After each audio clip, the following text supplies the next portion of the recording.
preliminary plat. Preliminary.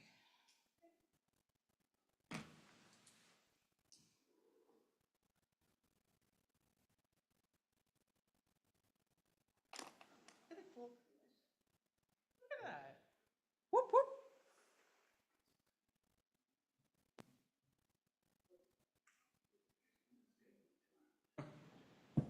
Up in the air, I'm probably going, because I'm gonna probably fly in the morning and then. Trying to get so many hours on this? Yeah, right now I'm in what's called phase 1, so I'm restricted to an area. It's a big area, I mean, it's from here to Hibbing to I think it the just got Apostle carried over Islands from the to last one. Reed Rice Lake, you know, but that's what I'm restricted to. And I've got to do roughly about 40 But we did in the last meeting, didn't we? check off in the boxes on things, so. And I'm working through some bugs on AVS. Martin did. Some trim stuff, so. On the Public Works Committee building? Once I'm into phase 2, Yeah. Yeah, we did it. I think it just got carried over on the Okay. agenda. Right, sounds good. up in Hibbing. Anyway, It's 6 o'clock. We'll call the meeting to order. Stephen, are you taking the roll? I can do that, Chair. We weren't quite there yet. Commissioner Hoyman, Present. Commissioner Wagner, Here. Commissioner Steeler, Here. Commissioner Young, Here. Commissioner Stender, Here. Commissioner Andy, I'm so, I know it, it just took me, it came out of nowhere again. Chair Gerard. Here. We're asked if you're able, please stand and join us for the Pledge of Allegiance.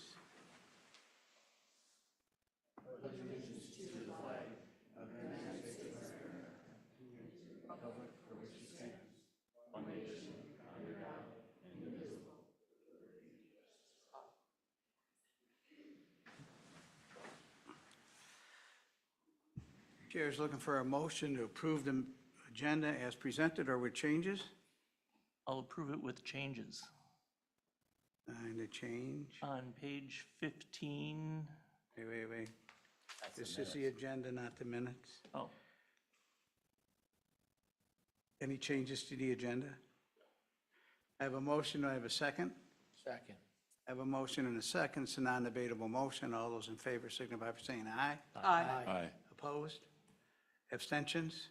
Motion carries. We're at the part of the meeting, it's the open forum. We ask if anyone wishes to discuss any issue regarding the planning commission. We welcome you to come up to the podium, state your name and address for the record, spend a couple minutes telling us your thoughts. When we've heard everyone, we will close the open forum and move to our next item. So with that, does anyone wish to speak at this meeting? The open forum.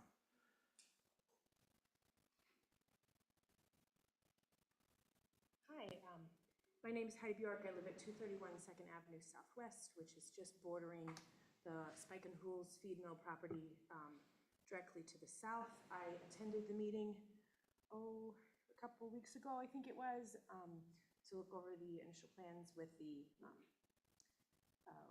businessman and the project manager. And I raised some concerns along with some of my other neighbors about water runoff, about lighting, and how it might affect that particular area, because it is very residential on that side.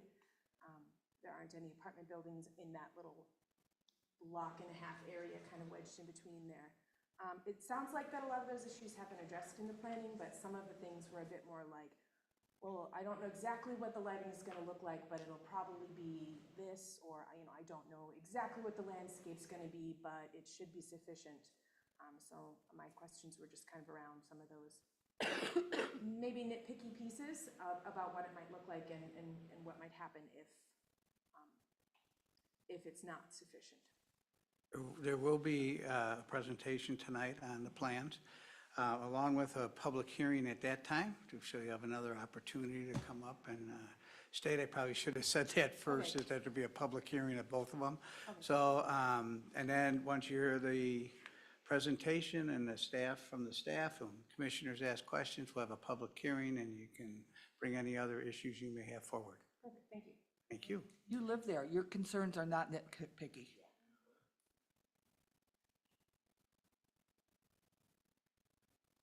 evening, Paul and the commission.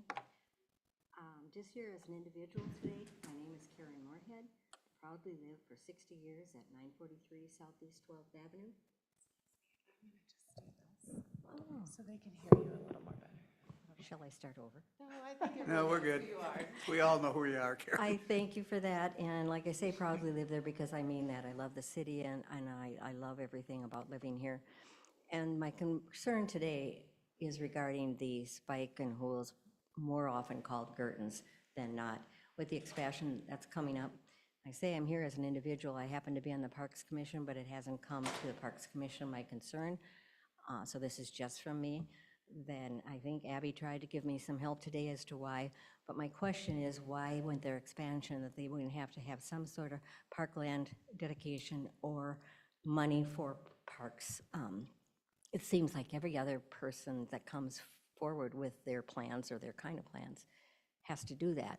And so I'm already concerned that everybody refers to it as Gertens because originally they were coming out as spikes to only clean up the feed mill and sell those products.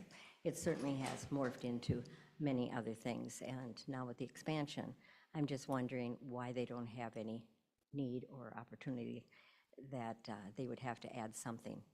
So, Stay thank tuned, you. we may find out. I was happy to hear that I'm here on the right night. Thank you. Does anyone else wish to come up on the open forum? Seeing no one come forward, we'll close the open forum. Chair is looking for a motion to approve the consent agenda. One item, approve the minutes from the regular meeting of September 10th, 2025.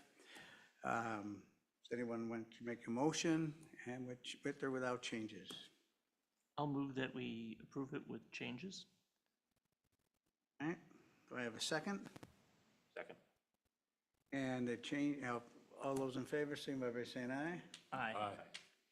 Aye. I can't say no because I don't know what the changes Yeah. are. What the changes are. I mean, I can't say yes until I know what the changes are. So maybe You got a valid point there. Commissioner Wagner may want to just make the motion with the recommended changes. With the changes of, on page 15, it says Chair Apolowski, and it should be Commissioner. Under seconding the motion. Yeah. Aplikowski or Commissioner Andy? I just never remember.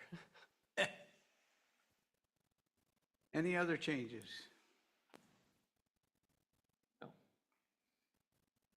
All right, now I'll call the question. All those in favor signify by saying aye. Aye. Opposed? Abstentions? Yeah. Motion carries. Chair, We'll can I move- just ask who seconded that motion? I did. Andy?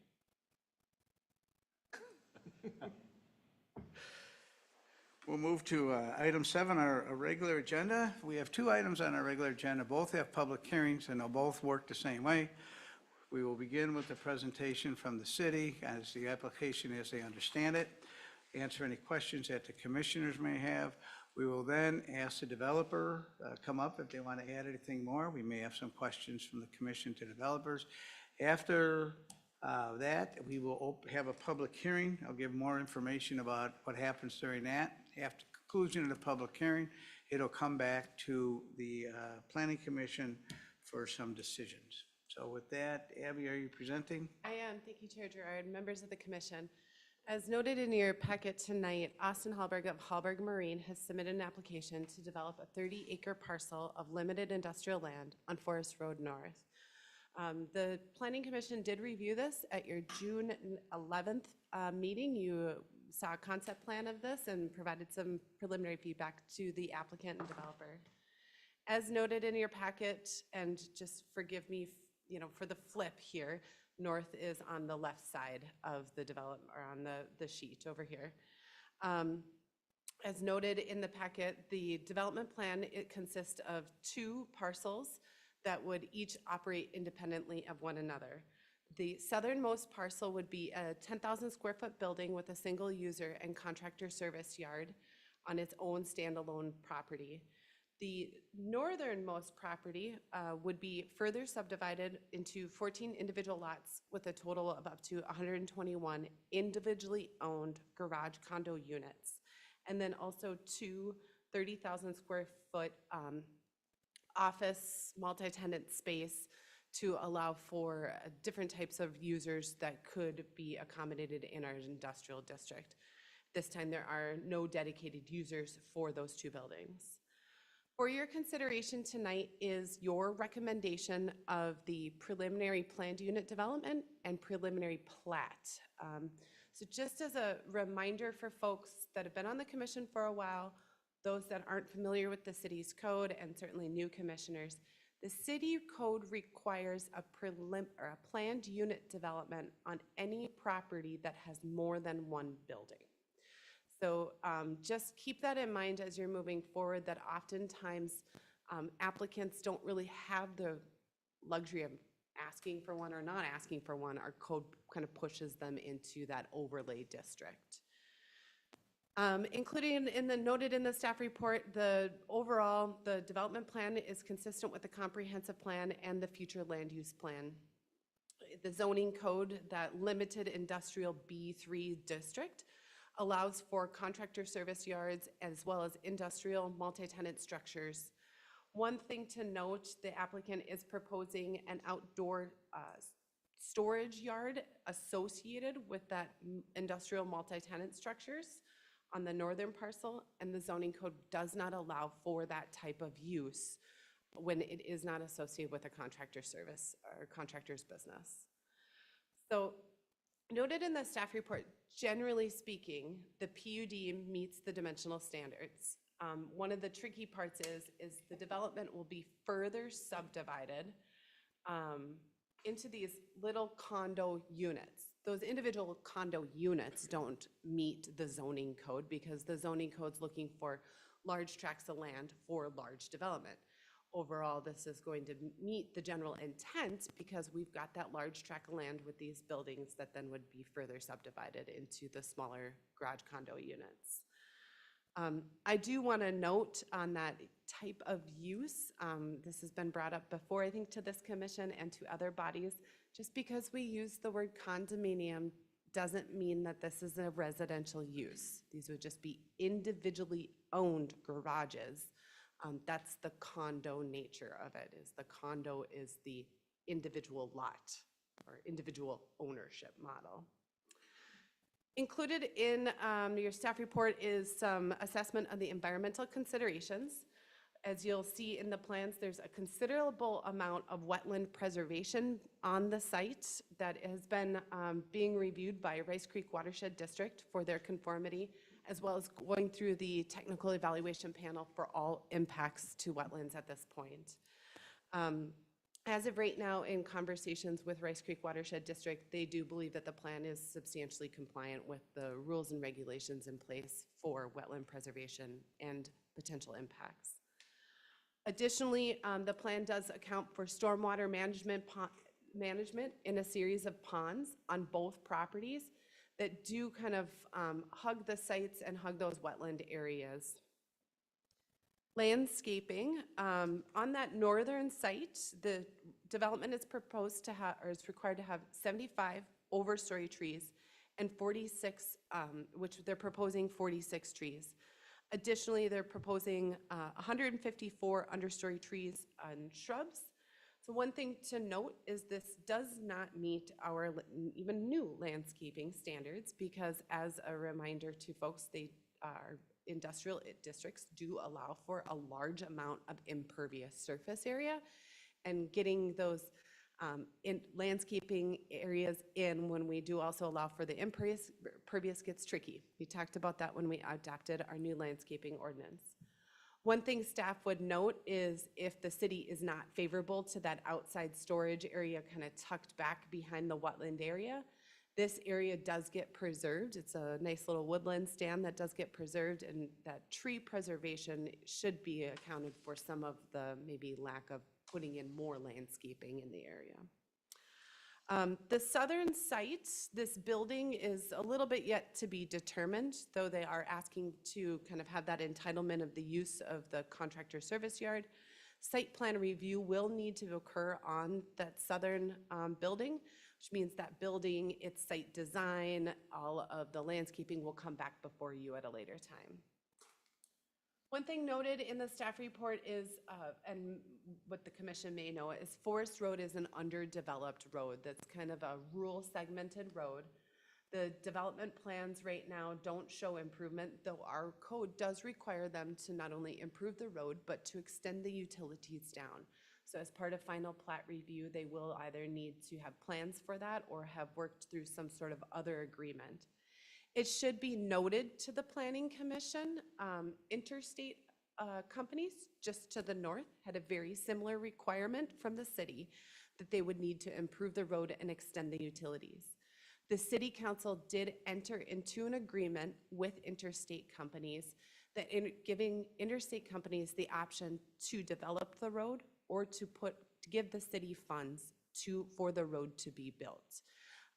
Because we have a variety of developments that are happening through here, as well as the city's airport, concern has been raised about the piecemeal development of Forest Road and whether or not pooling the funds and doing a larger infrastructure project was in the public's best interest.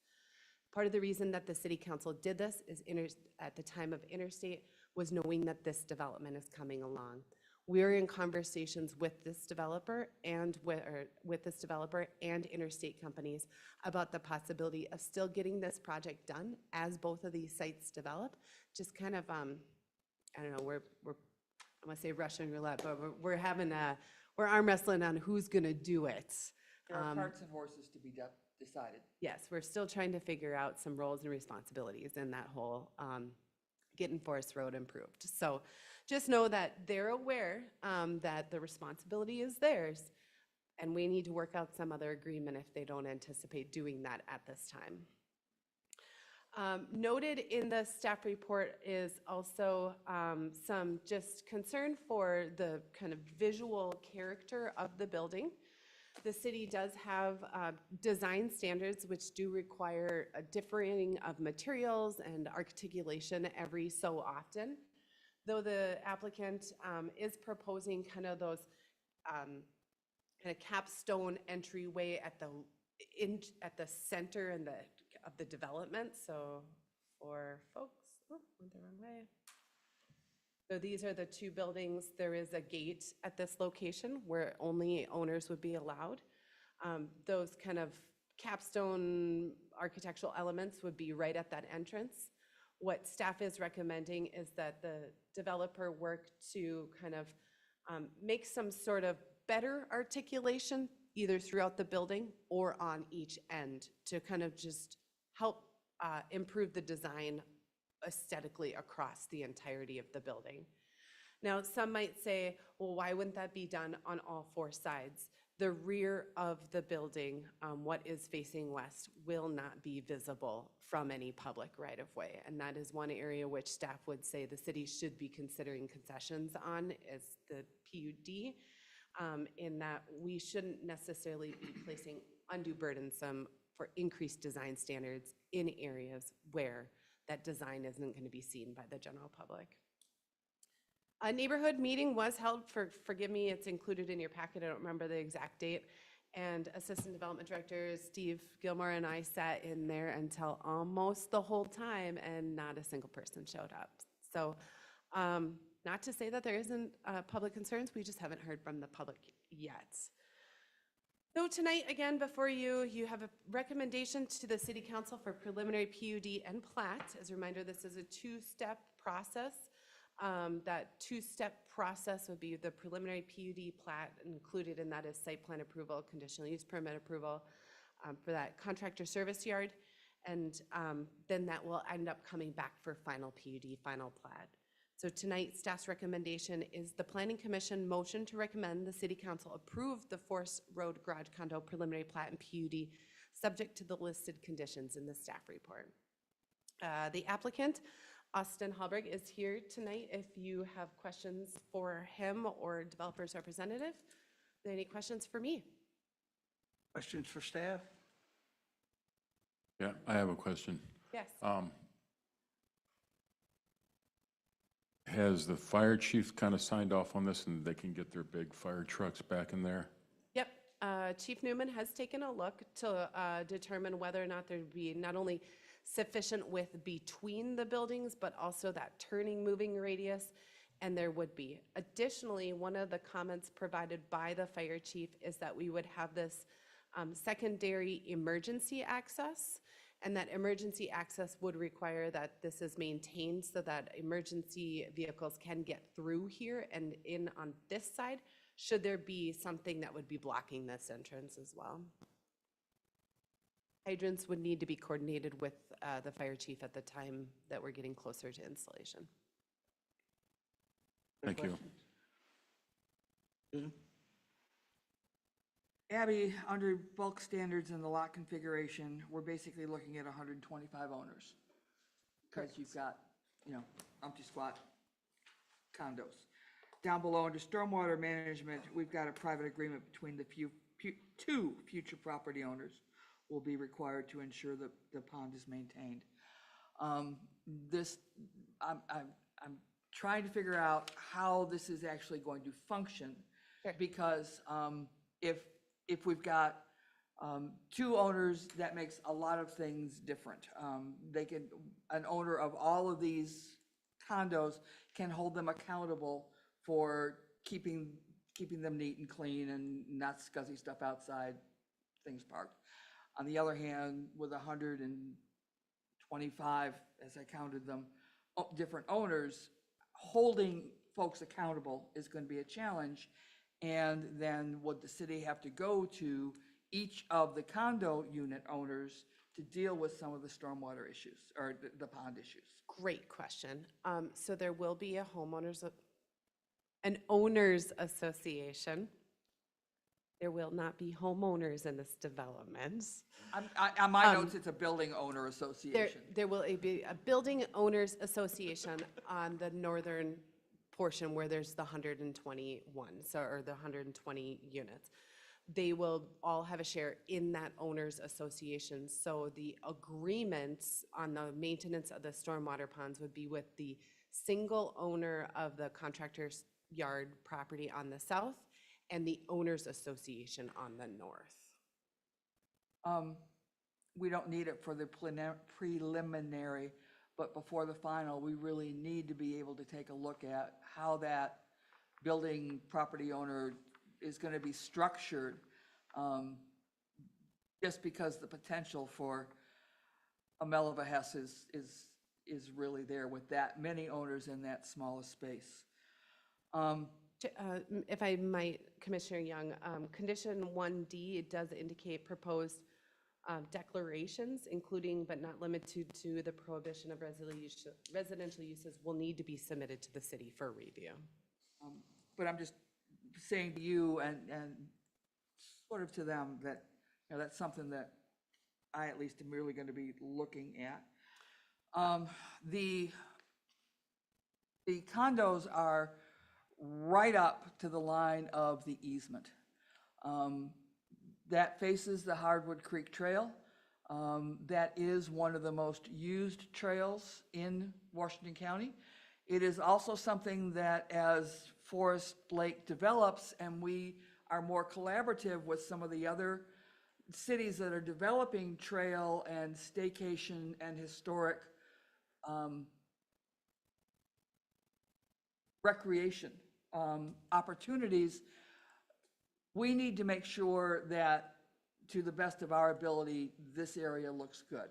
And so I am hoping that there will be significant landscaping between the back of those buildings and the trail, or considerable architectural interest on what is essentially the back of those buildings that faces east toward the trail.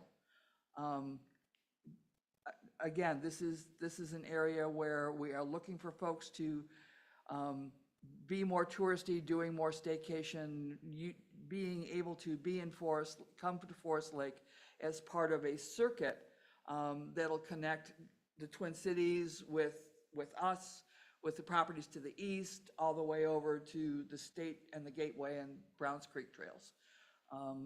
So I want to make sure that, to the best of everybody's ability, we're making that look good. I'm also a little bit concerned, in that area, water management and the old tile areas has been an ongoing problem, ongoing. And so as the city engineer and y'all are looking at how drainage to the east is handled, making sure that that does not adversely affect the properties on the other side of 61. Because Ryan will remember where much of the tiles and the drainage in the area of this development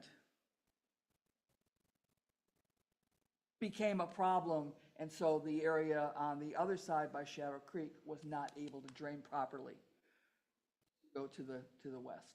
If I might just comment on that, as Shadow Creek has been developing, we have been able to identify some of those issues and improve the stormwater conditions. Additionally, with this property, as well as the interstate properties to the north, the city has been protecting those wetlands and obtaining easements for those historic drainage flows to continue the way they were supposed to go, because they're coming from the east through these sites north to Clear Lake. There's been some problems with that, and this is really helping improve those conditions. I didn't see a clear drainage or grading plan yet, because this is preliminary. But I wanted to bring that up because it's been a big challenge in the past. And I guess I was somewhat surprised that, yes, even though this is an industrial property, that they're looking for downward migrations on our new reduced landscaping requirements. But perhaps as they look at the area between the condos and the trail, some of that can be mitigated. And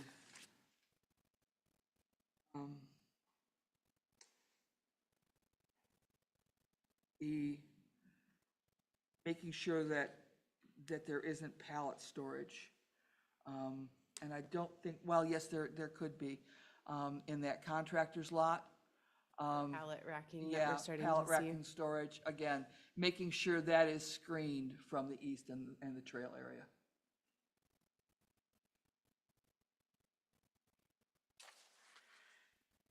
All I had, sir. Andy? Yeah, probably more of the ownership agreement, but I know in other places where there's been these types of car parks or car garages, they've turned into meeting places, car shows, and fundraisers, drawing hundreds, if not thousands of people to come to them. Is there any provision, because there's not a lot of parking in that area? As of right now, staff hadn't contemplated that, but I certainly think that through this process, we can add in some requirements in those owners' declarations. You like that? I caught myself there. Because in addition to those residential uses that would be concerned, I know it's recently brought up to me too about just in general storage outside, right? Not necessarily that storage spot in the back that we haven't really discussed at all, or staff brings up, but also just I'm working on something, I'm gonna leave this outside for a while, and then I don't come back for a week, and next thing you know, clutter's compiling, so.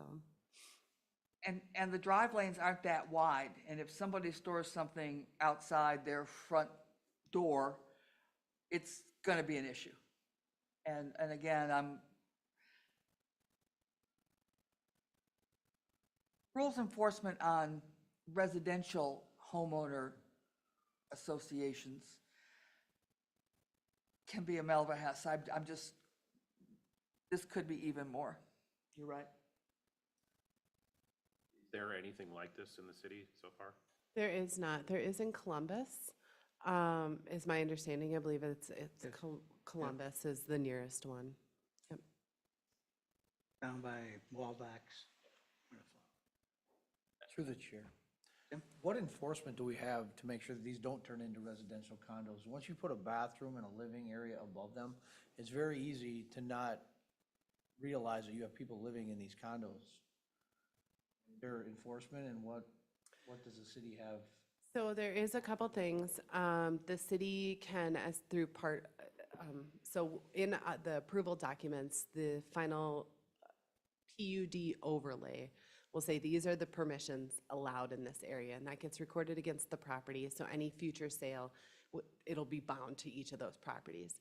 If the city does find that there is a use that is not allowed in any zoning district, and it doesn't matter what the land type is, single-family, residential, industrial, we do have the right to provide an adequate notice to advise of the zoning code violation. Then we do have the right to proceed with citations. And then we do have the right to move forward with actual legal action through the court system as well. One more through the chair. For the complex or just for the individual unit? Because if it becomes an individual unit that's continuing, or multiple units that become problems, how do we enforce that if we're not able to enforce the actual complex, if they're individual single unit? Sure. So I'd have to check with my legal counsel. In a circumstance, if it was a renter, the renter gets notified and the owner gets notified. In a circumstance like this, it could be that the city can hold the HOA and that individual owner responsible. I mean, really, to be honest with you, it's our hope that the owners association is responsible for the enforcement of the declarations. The city is not responsible for enforcement of declarations, and therefore we would be first reaching out to the owners association. Abby, we've talked before that the city just doesn't have the resources to even investigate and deal with, things over time that we already have an issue with. And so I really do not want to have city staff with this additional burden so that we really, really don't have resources to correct things that it could be life safety issues depending on what somebody decides to put in one of those buildings. Sure. And they will each have water and sewer. They will each have water and sewer, and they will be, I do believe each have to have fire suppression systems as well because of that individual condo nature or fire separation.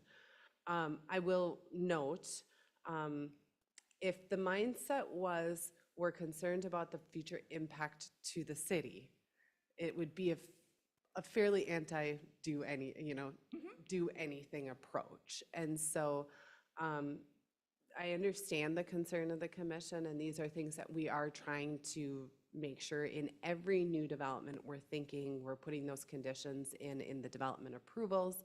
The city can't always go through, and worst case scenario, we can hold hearings to yank development approvals. Don't want to go there, right? We do have more resources. We do have a quarter-time code enforcement officer. The city council has asked for that position to be increased next year to full-time. Not to say that's where we want our energy to go, but it is developments like this that do help increase our tax base, that do help give us the resources to help manage property in the long run. And I think this has some real potential. There's a lot of small businesses that would like a place in town that is outside their residential neighborhood building for their small businesses. And I think that this is a really neat idea and a neat concept, and it's a perfect location for it.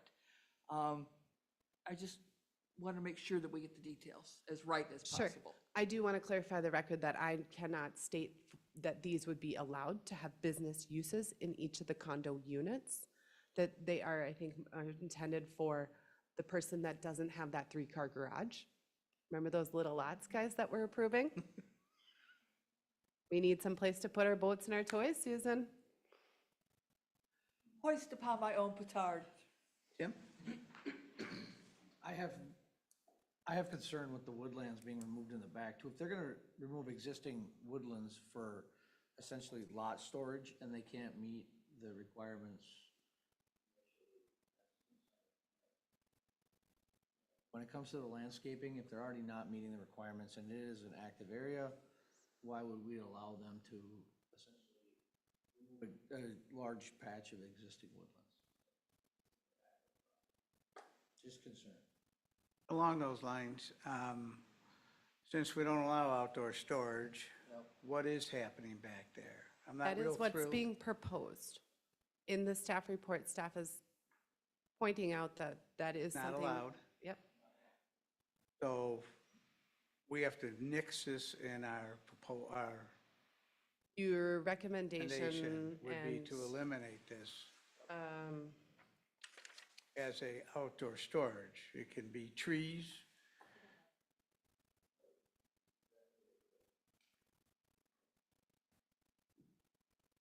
yes, and we did not, and I didn't see um, it in any of the we recommendations. did not include it in the recommendation or the conditions of approval. We'll take care of that. Thanks for pointing that out. Other questions? Andy, did you have another one? I guess I was just gonna wonder, the airport next door probably has a similar situation where they're not allowed to live in hangars. That's That might true. be a place to go look for some information and language if, Leases between the city and airport hangar owners, I don't believe allows for residential living. my father had a hangar in Blaine and they weren't, even if your motorhome was in there, you couldn't sleep in it. So just if you're looking for places to look. Thank you. Any other? I have a question on following your outdoor storage unit, because Interstate Companies has outdoor storage, right? We And do. they've even added outdoor storage to They the have. south. They have. Okay. The- And that's right on Forest Road. Correct. Whereas this is kind of hidden behind all the buildings and Yep. only be visible to. This is not a contractor's yard. Oh, okay, That's so that the- makes it the difference. That's the That's why I difference. didn't have the outdoor storage on the one to the right. Yeah, so both of these gray boxed areas are those outdoor storage areas. This one is specifically in relationship to the use of this property for a contractor What would be the business. problem of letting them use that as storage? Which one? This down here, that one that is woodland right now. I mean, other than you're killing trees, but, We've They got could- the zoning code. The zoning code doesn't allow it. okay, so it would require a variance or require, or there be, it just wouldn't The fly. zoning code does not allow for outside storage just by Okay. itself or mini storage with outside storage. The code is really specific in that if you're a contractor in our community, there's certain areas will allow you to be, and only certain areas will allow for you to store your stuff outside. Could that storage be tied to the storage of that other building? Because that would be an individual contractor, and I hate to see him, he's got this land, it has a value back there. If he's told he can't use it for, I mean, if that storage could be tied to this other storage behind the building, is it then acceptable? Because then it's a single contractor's yard. You could put a whole nother set of condos back there. It doesn't have to be outdoor storage for him to have good and productive use of the property. So you're suggesting that even putting more garage units back there is a possibility? Well, in other words, it's not as though this is a prohibition against him having Yeah. beneficial use of the property. He could use it for something that we allow. Okay. Just not the storage yard as shown. Correct. Got it. Any other questions of staff? Yeah, yeah, I like what Andy brought up about car shows and similar things going on like that. And I think it's up to us to kind of think about these hypotheticals until, you know, if something happens and then somebody turns around and somebody goes, well, did anybody think of that? And I'm just wondering if, you know, like car shows and other, you know, art fairs or something like that. So maybe, Event centers, like we have at the airport. right, and so like people are allowed in maybe, I don't know if they're allowed to park on the property inside the storage area, if they park on the outside road and walk in, and then maybe just to kind of see what, I know once you mix alcohol with anything, everything turns out badly. So would there be maybe a restriction upon bringing alcohol into the units? Great questions, Commissioner Hyman. Right now, some of these things have not been discussed with the landowner. I do think that these are great conversations with the future developer. I can see the concern for special events. I can see the concern for things like parking, off-site parking, parking on Forest Road, things that we should probably be vetting through with the development team. They might be able to come right up and say that we're just not going to allow that. And that may be the case. Otherwise, I think that this body should probably make some provide some input to not only the developer and the council regarding some of those uses. My first instinct is to say we shouldn't be allowing, just like outside storage, we shouldn't be allowing for public events. When it comes to private land, we can't really necessarily dictate private use or private alcohol consumption. We can, if there are public events, then there are some licensing requirements, and we can definitely tie to that in the permits and such. But at the same time, our laws just automatically will apply in some circumstances. Does that help address the inquiry? Yep, that helps a lot. One more thing through the chair. Abby, could you give me a little bit of clarification? On the front two buildings with the tenant space on the front, adjoining the street, will that allow for retail sales, or what type of businesses will they be allowed to utilize that for? When you look at it, it almost looks like a direct strip mall. Yeah, so The plan there, or are you gonna have a taco house in one and like? general retail is not, I don't believe, in the limited industrial district. This is more office, light industrial. It could be a circumstance where you might have a contractor, and they have a small office up front and then a space where they pull their vehicle in the back. I'd have to look up the zoning code to see specifically, but I don't think that this is a district that's going to allow for Taco Hut, Sales and retail things of sales. that nature. Yeah.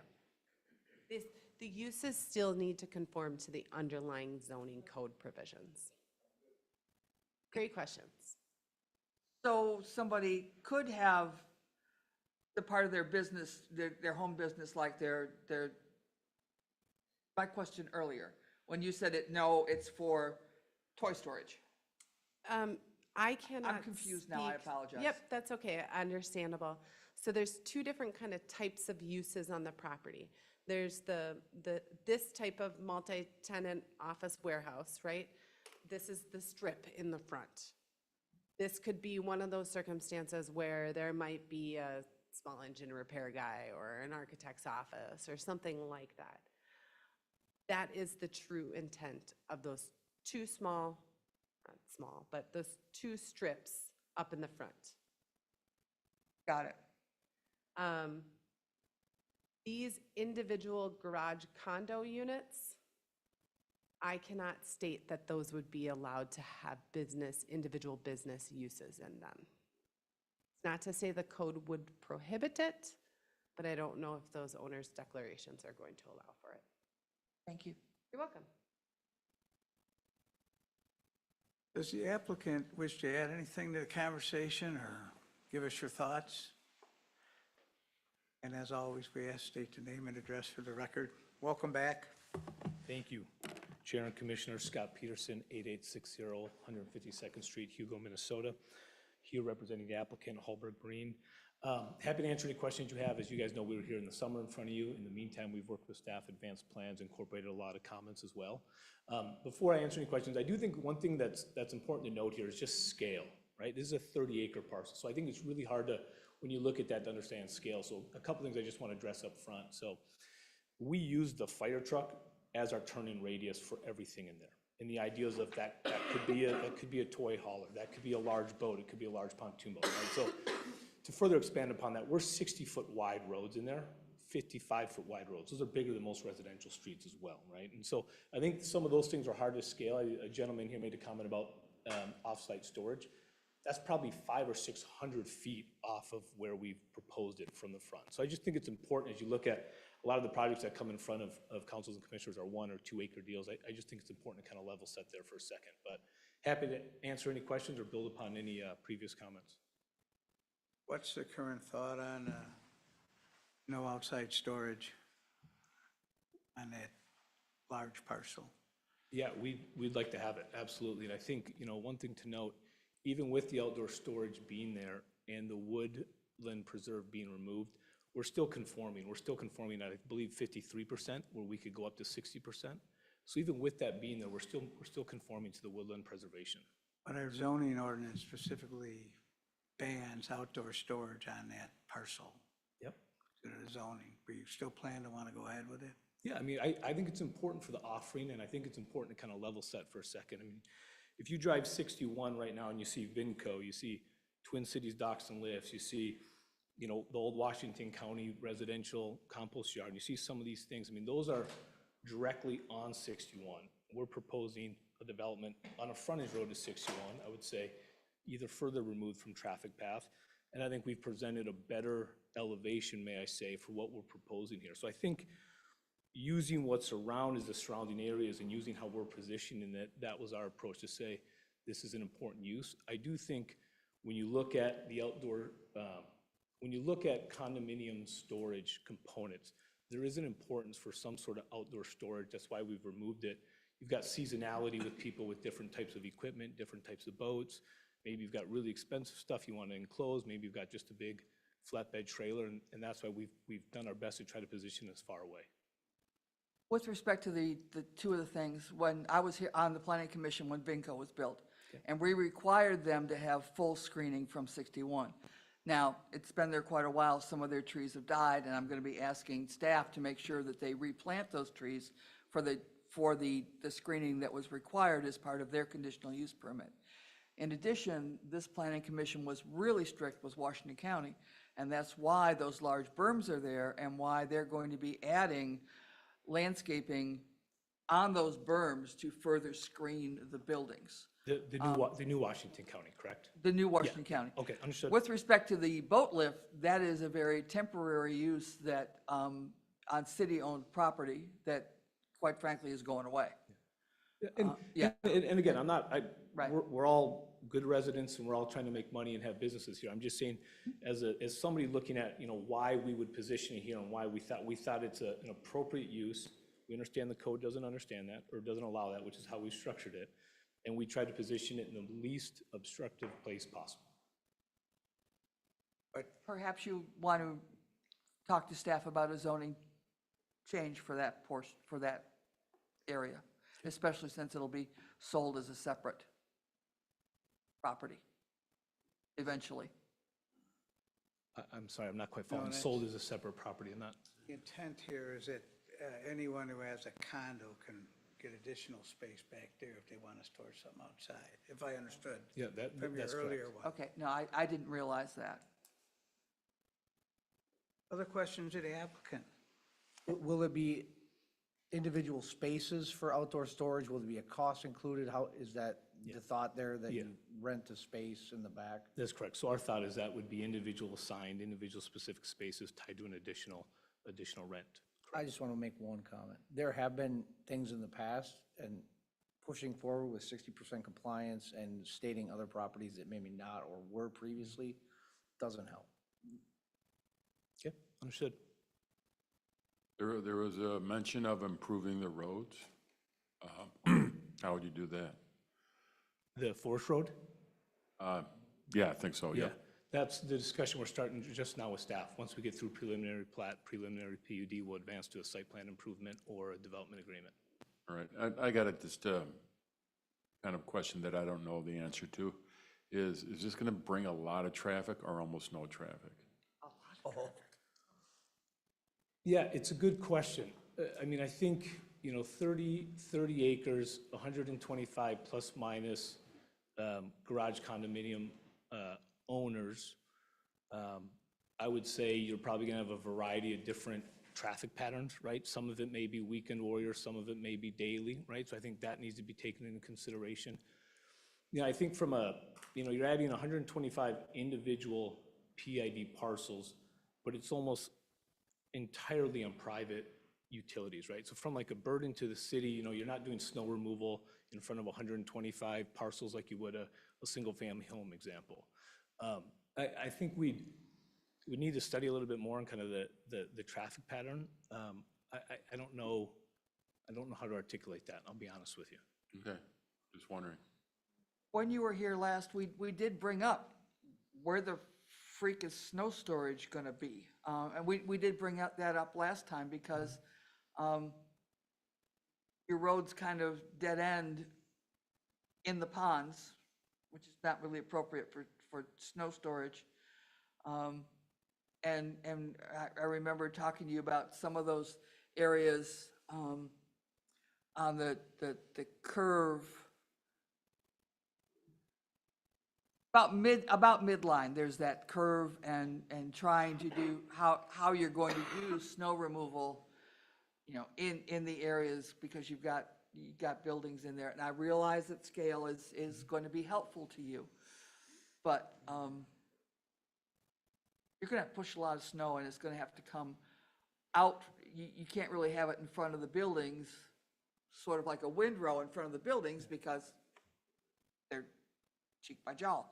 So, we did bring that up before, and I'm not sure that thing that we brought up before really has been considered.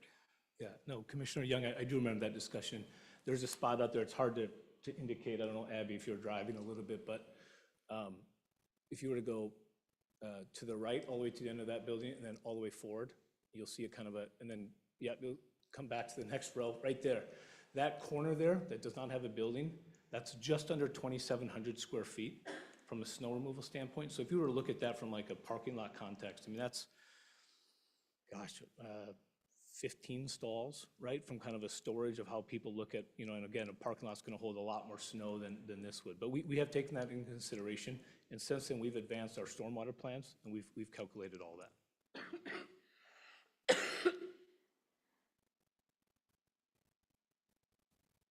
Other questions of the applicant? Andy? Do you have any comments or feedback on our the business owners agreement of what some of our concerns are, and if that's something that you can address at all tonight? Yeah, I'll say this. We obviously, it's a requirement to share it with staff. It's a requirement to get agreement on it 100%.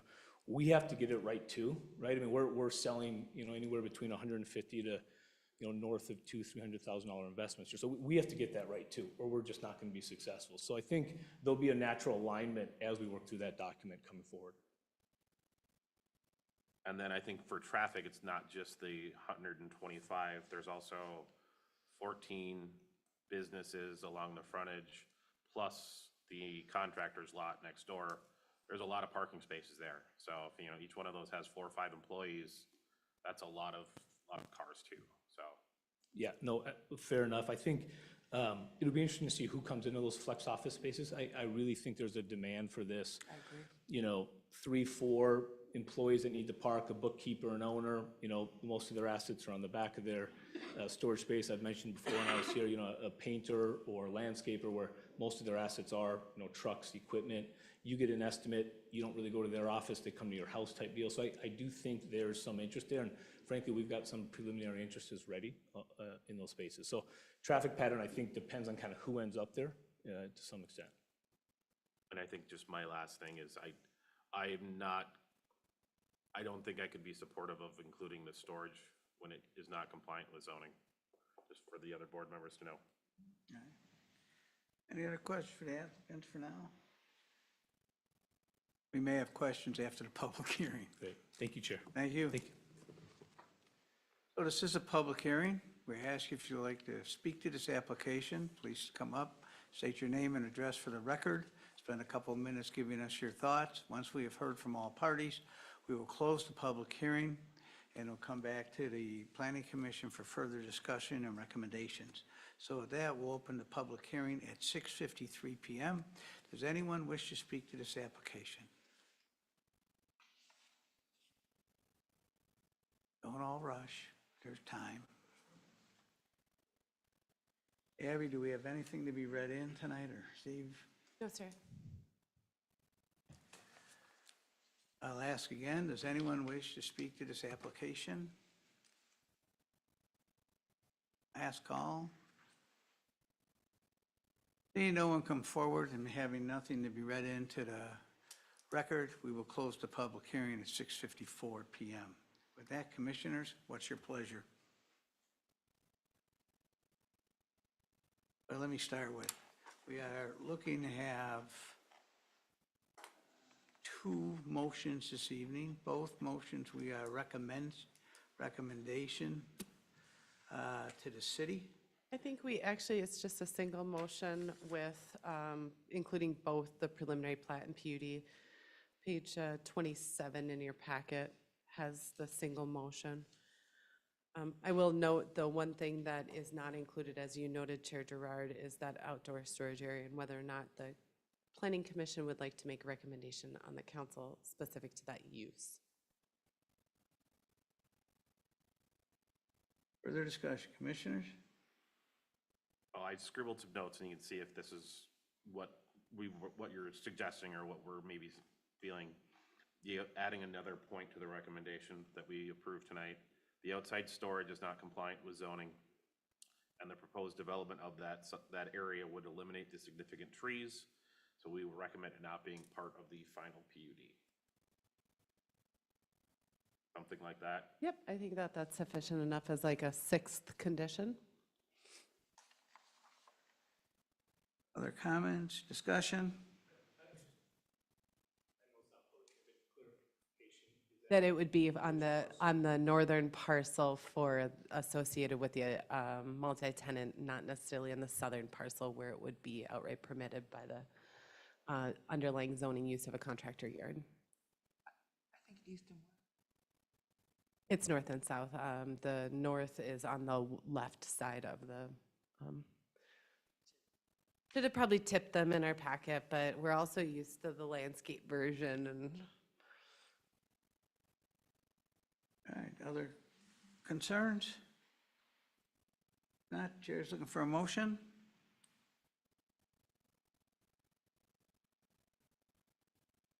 Here, I'm going to move that we recommend to the city council the PUD amendment and the preliminary plat with the 6 conditions that the planning commission on the preliminary plat that the planning commission has discussed tonight. I have a motion, do I have a second? Second. I have a motion and a second, any discussion? Hearing none, all those in favor signify by saying aye. Aye. Opposed? Abstentions? Motion carries unanimously. Thank you very much. I believe this goes to the city council's. I was thinking it was Monday, but it might be the 27th. Monday. Judging by the applicant's face, I think it's Monday. We were planning for Monday, so, yeah. Well, as long as the applicant knows, we're good. Well, I don't know. I mean, I want to make sure it's on the agenda for them, right? Yes, Good luck with Monday. your project. Thank you for coming this evening. Move to item 7B. It's also a public hearing. Spike and Hools Phase 2 at 55 2nd Street Southwest, GLG Forest Lake Properties LLC. We have a site plan and a PUD preliminary and final plan. You can give me just a second. I know the applicants are here. They were respectfully waiting till the first discussion was done. I just wanted, could you just let them know that we're moving forward? Thank you. GLG Forest Lake Properties LLC is seeking the city's approval to move forward with the second phase of their development plan for 3.9 acre site to be located at 55 Broadway Avenue West. So included up here on the screen for you is the entire site area, which includes their kind of first phase of the development plan, which included a 2022 restoration of the Hools Feed Mill building.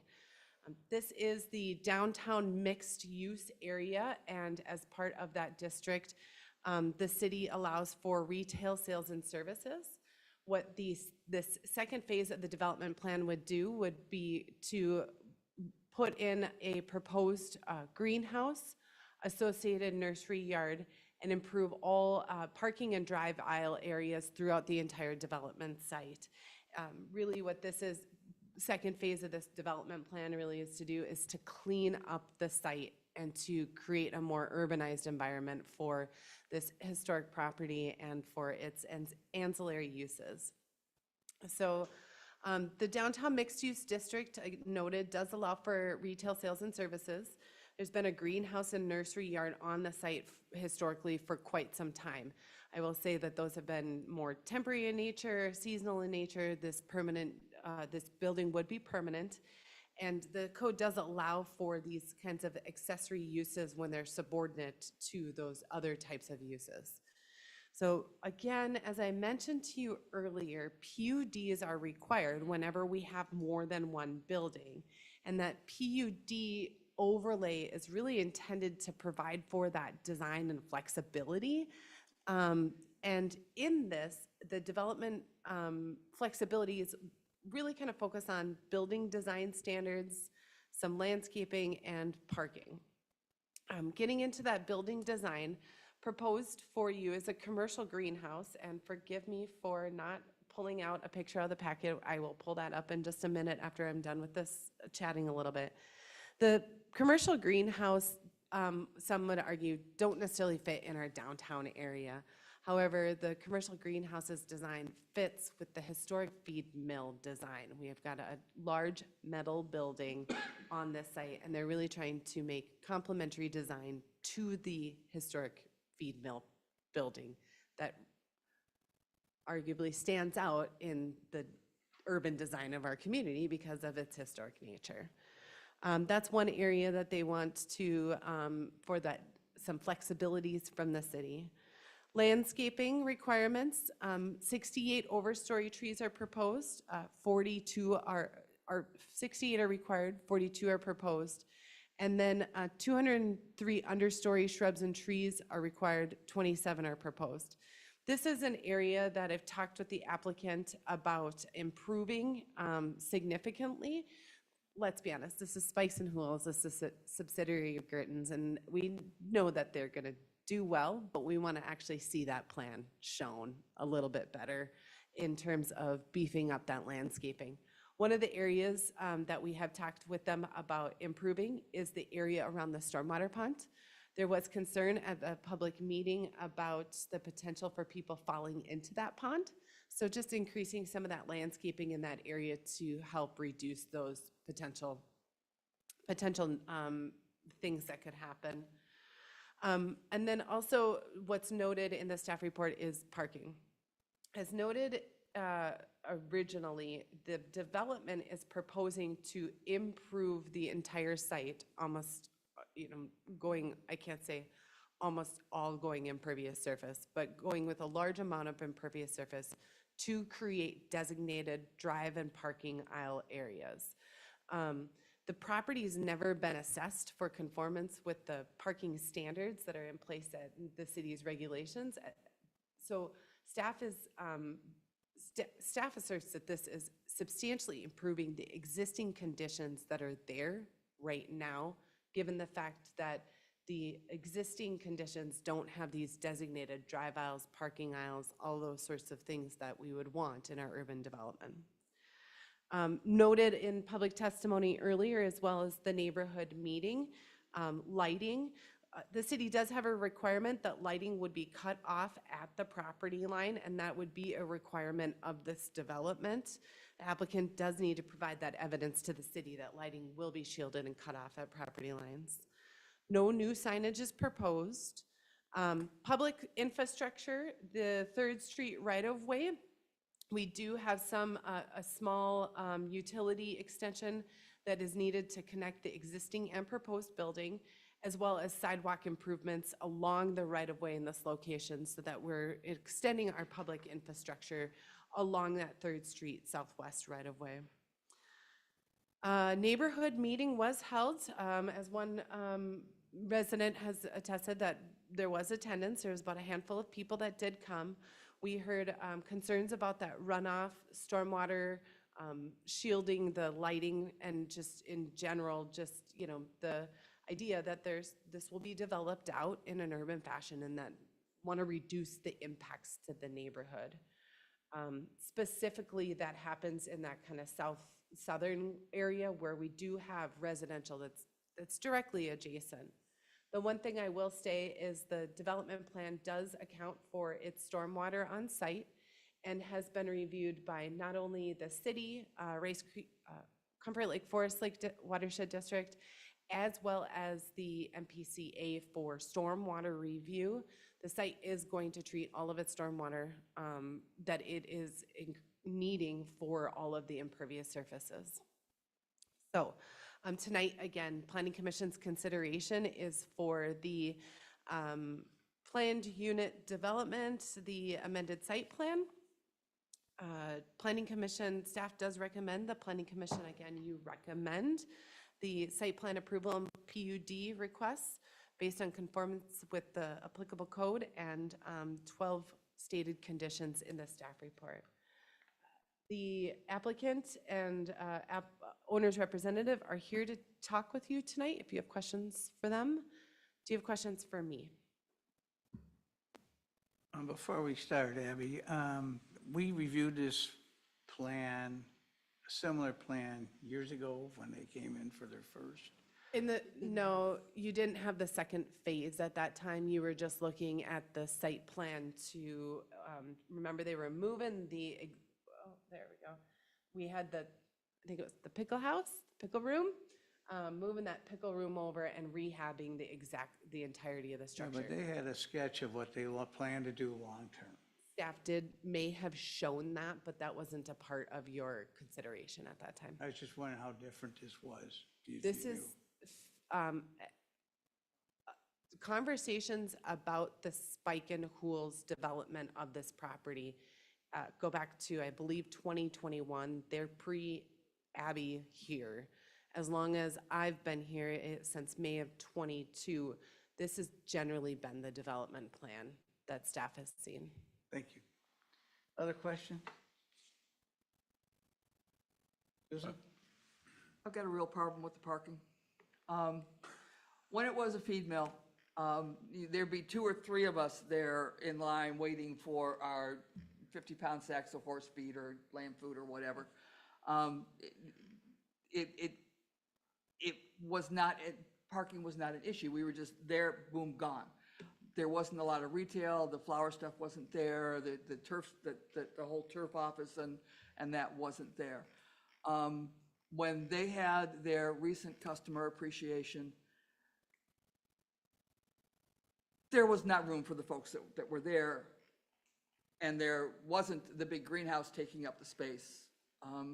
There was spillover into the bank, there was spillover all along Third, there was spillover into the back area.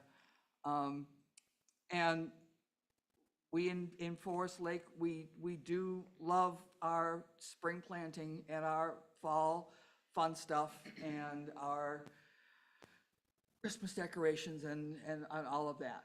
And I expect that they will be considerably successful here. But they do not have enough parking now for what they have when they have an event or something. Since they are telling us that they're going to be a more valuable asset for the community, I'm assuming that just like our existing greenhouse, they're going to have things like the prom picture areas or the Easter thing that the Lions do as a community asset, because that's how they introduce themselves. And there just is not enough parking. And when the greenhouse comes online and we all hit it trying to buy our tomato plants way too early, it's going to be even worse. So I have some real concerns about the parking, but then that bleeds into access on and off Broadway. I have some concerns about how some of that traffic flow, so if you could give us some thoughts around that, I'd appreciate it. My biggest issue is gonna be with parking, but I've got a few other things. I realize that it says that a condition has been added that any issues due to altered traffic or circulation and parking shall be mitigated by the applicant. But once all these buildings are in place, and once all the curb and gutter and the yada yada are there, there's not a lot of wiggle room for any mitigation. I mean, it's gonna be what it is unless we say, yes, there is a parking issue, and yes, there is a circulation issue, so tear down your building. And I don't see us ever doing that. I think that this could be an asset to the community. But I'm really concerned about the parking. Other comments for staff? Yeah, I got a question as far as, they talked about the lighting being shielded. What is this, you know what that means? Yeah, generally speaking, there's a couple different ways you can shield lighting. Is one, having it directional, that it comes right down. But sometimes there'll be an actual extension that will block the light from extending over a property line. That lighting design hasn't been submitted to the city, but we will need to see that any lighting that is installed on the property will end up being cut off at the property line as to not impact those neighbors. Does that make sense? Yes. The fixtures themselves are designed in a way to shield it from spreading out onto adjacent properties or beyond the area where it would go, would. Right, I guess that was my concern, that the single-family houses, that they wouldn't have to have, everybody would have to have blackout curtains. No, so, I mean, I hear the concern. I'm trying to get to the exact page here. So those single-family residences are right here, directly behind. We recognize that. So we do have the stormwater pond and landscaping around it. That is one area that we've already asked. Staff has asked for increased landscaping to help create more of that visual buffer between the two, also to reduce the potential of, I don't want to say people falling in the pond, but that's a concern, is that people could just fall into this pond. So that's one area one mitigation item to help block that that lighting. But then also, the developer would need to show us where those lights will go and that they will not be directed towards these properties. You know if they keep them on 24/7? That would be a question you'd want to ask the developer. Okay, thank you. Susan? Abby, the two maps that we've got, the property lines aren't the same, especially on what is the southern end. And so I'm at some point, I kind of need to know how is the city going to sell some property or how that's going to work? On the map that is not the landscape map, the other one, there's, adjacent to the Hardwood Creek Trail, there's a whole big bubble area. There's a lot going on with this map, but that bubble area that's got a square and then a long rectangle across the top, that says it's for pallet storage. But then on the landscape map, there's some landscaping in that area. Just as I had an issue with the way our previous applicant was going to look from the Hardwood Creek Trail, having a whole bunch of pallet storage along there unscreened is not something that I am comfortable with. I am going to be really appreciative that the pallet and dirt storage that was on Broadway was changed this summer, and it looked much, much better. And I'm hoping that as we move forward with these plans, that look of Broadway, so that it is in compliance with the Broadway overlay district, is maintained. So far, it looks good. But I guess on the landscape map, it looks like there's there's trees and stuff, but on the other map, it's all pallet storage, squared off. And so I'm trying to reconcile the two maps. If I could just speak to Yeah. that. There's a lighter kind of dashed area here. Yeah, See that on the landscape plan? That is identical to that pallet storage area that you're referring to. Okay. One thing noted, just to address the inquiry that was made about this kind of what I would say southern leg. The city does, staff did not include that on the site location map. There are some ownership challenges through this area. The landowner that GLG Properties owns this parcel here. There's city right-of-way of Second Street Southwest that we own, and then the city owns another parcel through here. This access through here is the only access to the garage for the property at 207. We're in ongoing conversations with the developer about this back area here and how it is we can improve that for public benefit, not eliminating the landowner's access in this area, as well as just cleaning this up. This is not a part of this development consideration because frankly, the developer is not ready to move forward with those conversations. This is something that staff is asking the city to wait on to allow the developer to be moving forward with their overall site development plan so that we can have some conversations about this area in the back. One of the things I did include in my in our staff report is to eliminate the landscaping just in this area so that we could potentially look at other types of improvements through here without having to take out landscaping in the future. Ideally, and I think I can say this because Gino and I have had this conversation, ideally we'd like to see this improved through here with some sort of potential for public parking and access to that Hardwood Creek Trail. Now, we are a long ways away from that, but I think that that's something that in time we can work through with the landowner. it's been an I'm outstanding. hopeful we can work through. with the That's landowner. been an outstanding dust bowl in the summer and a mud pit with a little bit of rain. And then when, a lot of folks drive out that way to avoid trying to get on the Broadway. And that's going to continue to happen.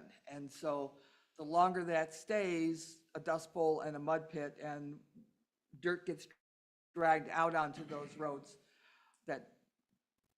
that's going to be a challenge that really needs to be addressed.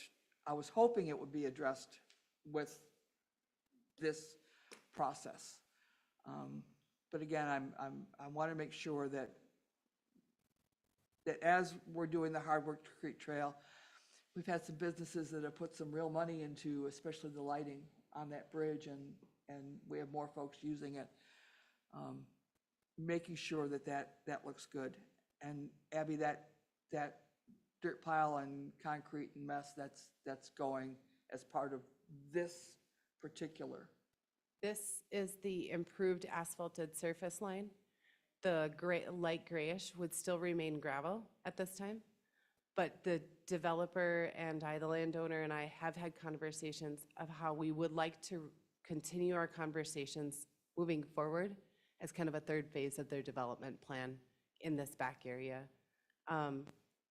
Simply put, this is one of those circumstances where the developer really wants to move forward with improving this site. And I think us holding up on this to improve this is just a little short right now. We should be moving forward with where we can and continuing those conversations in good faith with the landowner that we can work something out back through here that serves their development site and the public in the long run. Other questions of staff? Andy? Yeah, I have concerns about adding more traffic to this intersection and these streets already. And I'm imagining there will be large either box trucks or semis making deliveries. How in the world are they gonna get through that parking lot? Because it looks like the only way to exit is on that corner down there. or through the mud road. I don't see how a 40-foot semi makes that corner. That's one of my concerns. I'm imagining there's a large number of staff. That's gonna chew up half the parking that's already limited.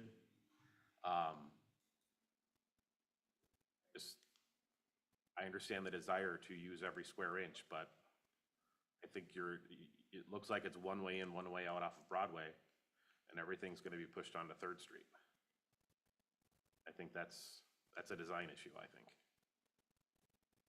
Well, I know it wasn't a question of staff, but staff has worked with the landowner pretty considerably on this development to reduce the traffic going out onto Broadway in this location and to reduce the traffic trying to make this quick left-hand turn, to specifically try to get the traffic moving through the site and out onto Third at a controlled stop where it is more safe than maybe that Broadway access point. I understand that.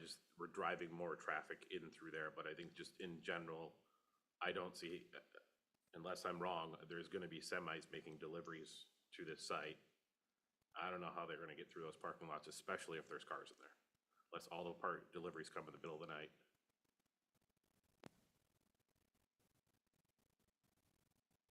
See, when it was a feed mill, it wasn't such a big deal, and you could back things in from the south, and you had more room to do stuff. The new buildings I'm concerned that I understand the desire to maximize the building and make them as big as absolutely possible. I understand that desire. But when you make this really big, beautiful building with lots and lots of plant materials and lots of things that people are going to want to buy, I'm sure that they're hoping that there will be lots and lots of people. And it's already affecting the adjacent properties, and I don't think that there are any in other places, we've done the cross lot easements, between two different properties to allow back and forth. I'm not aware of any in that area. I'm not aware of any either, nor have we asked to explore cross-lot easements with adjacent commercial property owners. Questions of staff? Hearing none, would the applicant like to make some comments? We may have some questions for you, too.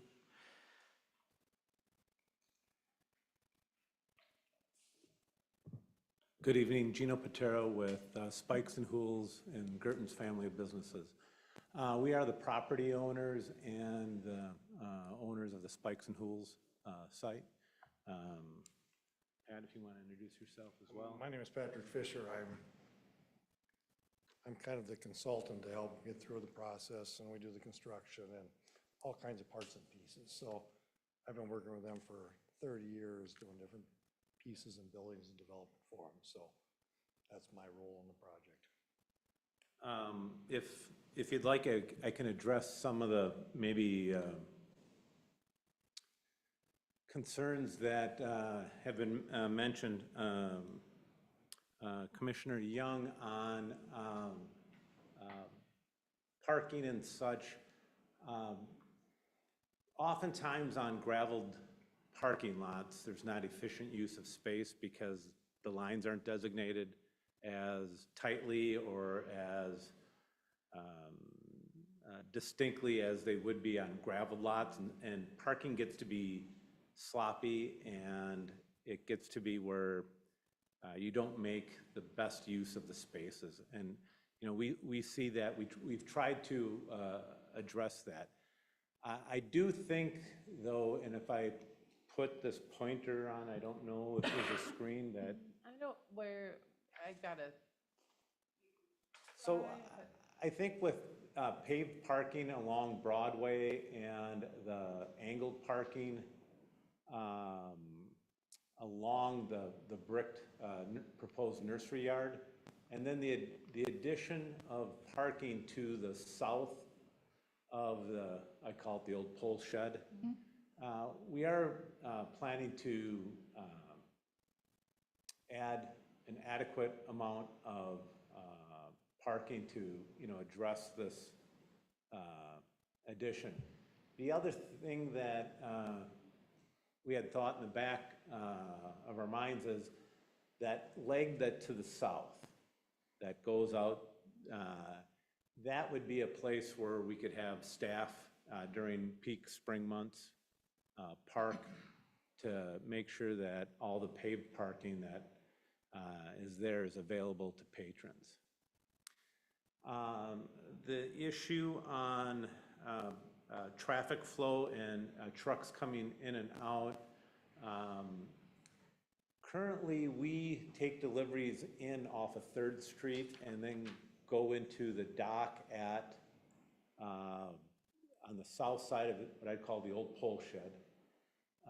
Abby, are you able to, yeah, right there. And currently, that's how our deliveries come in. And I would, we have a semi every 2 days of product comes in, and let's triple it. At least. So say we have 2 semis a day come in. I don't think that would be something that would turn us upside down and cause difficulty. We wouldn't want that truck going in between what I'd call the nursery lot and the retail buildings. We would use 3rd Street to come in and 3rd Street to go out. And I think that's kind of how we do it now, and I think it works okay. We're sensitive to make sure we don't cause big trucks with customers getting too close to each other, making it uncomfortable for patrons to come to Spikes and Hools in a busy time. I think part of his deliveries too don't come in all semis, they're coming in shorter box trucks too. But, So that makes it a little easier. yeah, but let's just assume the worst case scenario. There's 2, 3 semis a day that come in. I don't think that'll swamp the site on our busiest days. Another concern that you brought up that I would like to address if I could was, there may be times of the year where we have an event and all of a sudden we get overwhelmed.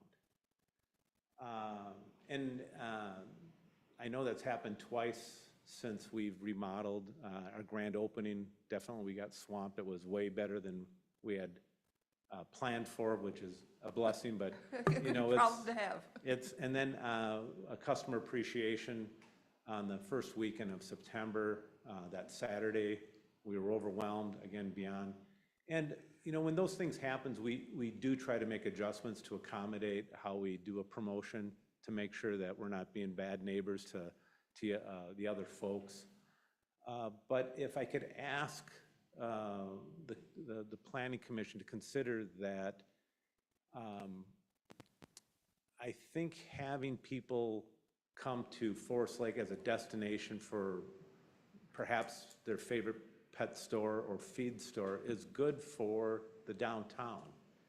Someone that lives 15 or 20 miles away that would come to downtown Forest Lake on a Saturday or a Sunday or on a May evening, I think that's healthy for the whole downtown area. Because on that trip to our store, they're driving past other places they could certainly buy those things at. So our effort is to make this a little bit more of a destination. And I think we've tried extremely hard to preserve the character and what that place has been and hopefully can continue to exist for many, for the next 110 years. So with that, and there's some cleaning up, and I'm sensitive to that pile of dirt that's back there. That's the old foundation from the pickle house, and we wanted to preserve that. And so we didn't haul it away or throw it away, but we wanted to use that as part of our landscaping when we do this next phase. So I don't know if everything's perfect with this. But we've really worked hard over several years here to try to design something that fits in with the site, hopefully improves the site, hopefully is a benefit to the downtown, hopefully it's a benefit for Forest Lake, hopefully not a burden to our neighbors. And, you know, I was at the, Pat and I were at the, I don't know if you want to call it the community meeting, and we were able to make note of the concerns of the folks that live to the south of us. And A couple points to that maybe is the lighting. We'll make sure that's right, because most of those are all down lights. And if they go outside, there's reflectors, so I don't see the lighting being a problem. Because the pond is quite a ways away if you look where the lights are on this project, so it's not like we're next door to those houses, so there should be plenty of room in there. And you got the best landscape guy around, to put landscaping up around the ponds, because if he can't find the right plants, you're in trouble. So I think we'll be fine with that, and those ponds are all coded down so that they have a code, like a 3-to-1 ratio on how people, so it's not like people are coming to an edge and gonna fall over and hit the water.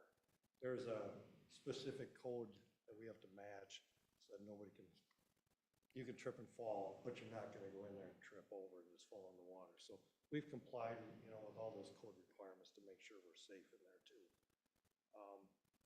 So those I know are the two biggest things with the open house and the people that we talked with about that. So. Another question was asked about the length of will the lights be on all night? Generally speaking, at our nursery in Inver Grove, everything is on timers at our offices, the parking lot, they're on timers. At our garden center, after 10 o'clock, the lights go off. When we have busy nights, you know, we have staff there till 9, so once the staff leaves, we set the timer so things go off and don't come on until the morning. So a little bit more of an issue in the winter months. You know, it'll be, you know, the parking lot will probably be lit up till, you know, 8, maybe 9 o'clock, but I wouldn't, and in the morning, staff starts to show up at 7 o'clock, lights might come in at 7 o'clock, but I wouldn't anticipate that there would be, you know, I don't like paying the Excel bill more than anybody else. We wouldn't run lights on overnight. There are safety lights that are on the building that are required by building code. I would imagine anything that would be required on the buildings by the city code, we would follow that. And as the code allows us to adjust heights for stanchions and the type of fixtures on top to make sure that we're not spreading light too far, we're no issues on our behalf. Questions of the applicant? Handicap parking. I see you only have 4 handicap spots. Abby, are there requirements for property this size? I guess parking has definitely become an issue, or a lot of questions. Is there something we could get a proposal or kind of a, what Would the meet city normally requires? The zoning Park. code requirement for accessible spaces. I haven't determined through the building code requirements, but they would be required to meet the accessible space amount based on the number of spaces they have on the site. It's also based on the retail size on the inside and stuff, and this has all been, Okay. it's all the code from. There are some that are designed on the, what I'd say, across from the existing buildings, but they may be hidden in with all the symbols. I see 4, 1, 2, 3, 4. There's 4. Yeah. Could you speak to the other existing building there, next to the parking on the proposed nursery yard? What is that existing building for the 630 square feet down? So that was the main retail space of the old Hools. And we call it the turf shop. That's where you go to buy grass seed or herbicide or lawn fertilizer. That's gonna stay, that's not gonna. That stayed, yeah, that's all. We love our turf in Forest Lake. If you haven't been in that building, it's a cool building. So just one other note, just to, and not to beat this too much, folks, so I apologize if I repeat myself. But we do take extreme pride and make extreme effort into try to preserve. There's an old shed that we have located building, and it's an old shed, and, you know, the contractor says, you know, Gina, why are you trying to save that old thing? It's gonna cost it, and it, you know, we parked it next to the pile of foundation block, you know, the old sandstone foundation. And I said, well, that would be a good spot to put supplies that people might need for tying their trees up when they leave the site, or the carryouts to have a radio and their bottles of water or whatever. But, you know, we put thought into trying to make sure what was there is kind of given a new life and can continue on. So there was never a greenhouse like this, but I don't think the greenhouse would be a detriment to the future of the site. I think one of the main questions is the amount of parking. The city is looking at 120 some spots. You're proposing roughly half. 51. Exact numbers, you know. I've been to landscaping places because my wife drags me to them. And they're real busy in the spring with the parking they have. I'm concerned about the peak season. It would be a great thing if we had a parking problem in Forest Lake, but, you know, we don't. I mean, we got one event and we have a parking problem for a day, and then we don't have a parking problem. You know, you go down to Minneapolis or St. Paul or Stillwater, you walk for blocks to get to somewhere. Here, if you got to walk 50 feet, we consider it a parking problem. You been at Arts in the Park? Even then, you're 2 blocks away, that's it. It's not a big deal. I don't know what, anyways, but I'm born and raised in Chicago, so I maybe am biased on that. But how do you handle the rush in the spring when we're looking for double the parking spots? I mean, this is a big ask to give us half the spots. So I wasn't aware that the site required 100 and some spots because our engineers did not say that we're underparked. So I think part of what you've got, where your numbers are coming from, we were looking at this a little bit, and I think it was based on the retail square footage at 24. We don't know if we don't think we have 24. Part of these buildings are warehouses in the back. On that main building up there, it says existing building on 55 Second Street. Part of that is warehouse, so I'm not sure if that goes in, but to your point, I don't care how much parking you build on those rush days, it's tough to park everybody and that's what he's hoping for. We have a lot of customers. So it's a tough thing to try to make that all. So if I point to buildings just to address this parking issue and I think there's different calculations perhaps occurring. There is, and if I could just clarify for the record, if you don't mind, the staff's analysis is adding up all square footage and assuming it all retail. And so that 120 is probably the worst-case scenario, believing that all building uses are retail. I do think that that number is probably less than 120, but it doesn't discredit that it doesn't necessarily conform. And that is also for all uses on the site. The one thing I will say, and something that the commission may want to consider, is that the city has required in the past proof of parking, areas in which parking could be installed if needed, if it determined that parking would be a problem. And maybe one of those areas could be, I'm not necessarily working into the southern end, but on some of those southern and eastern portions of the property, they might be able to show us some proof of parking to get more parking in on the site. So this is an issue for the city and the applicant to work out. Can I ask a question about the, say you guys had like Thanksgiving special or something like that, your parking lot got all jammed up. Could people park in the US Bank legally? It is not city designated public parking, They're parking. but it is US Bank's private parking. Now, it is US Bank's private parking for their customers. So I guess if you're a US Bank member, you probably can make that argument. We can't necessarily obligate US Bank to provide the parking for this development. If it was on a Sunday, you guys open on Sunday? If it was on a Sunday, bank's closed, and if people parked in the US Bank, they don't, I'm just kind of snowballing it here, they won't, do they have signs saying US Bank parking only? or- I'm not sure, and they definitely could talk with the US Bank about a shared parking agreement or something of that sort of nature. But that just hasn't been proposed or contemplated at this time. Okay, thanks. I'm going to guarantee to you that you are going to have more than 51 folks at a time, and a folk being a carload, in your parking lot from the moment that we see bare ground, even if it's still frozen, until the middle of June. And I want you guys to be successful. And I don't want you to have this big, lovely building and this. I love your stuff. I walk out of the Minnesota Horse Society